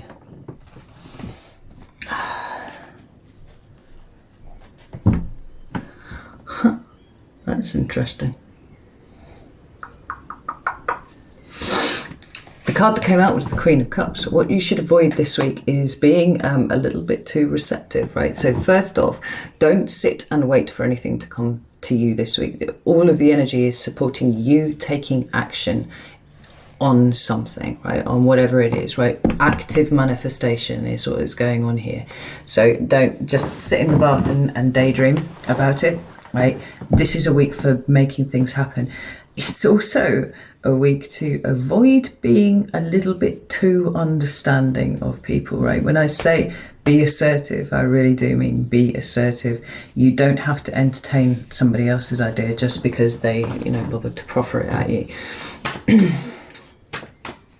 Being receptive is something that you are very, very good at, but it is something that's held you back for a while in doing what it is that you want to do. Now that the energy is shifting and you are about to do what you want to do, don't allow yourself to, you know, trip over the tripwire of, you know, being too compassionate, being too understanding, being too receptive of other people and their ideas and judgments and things.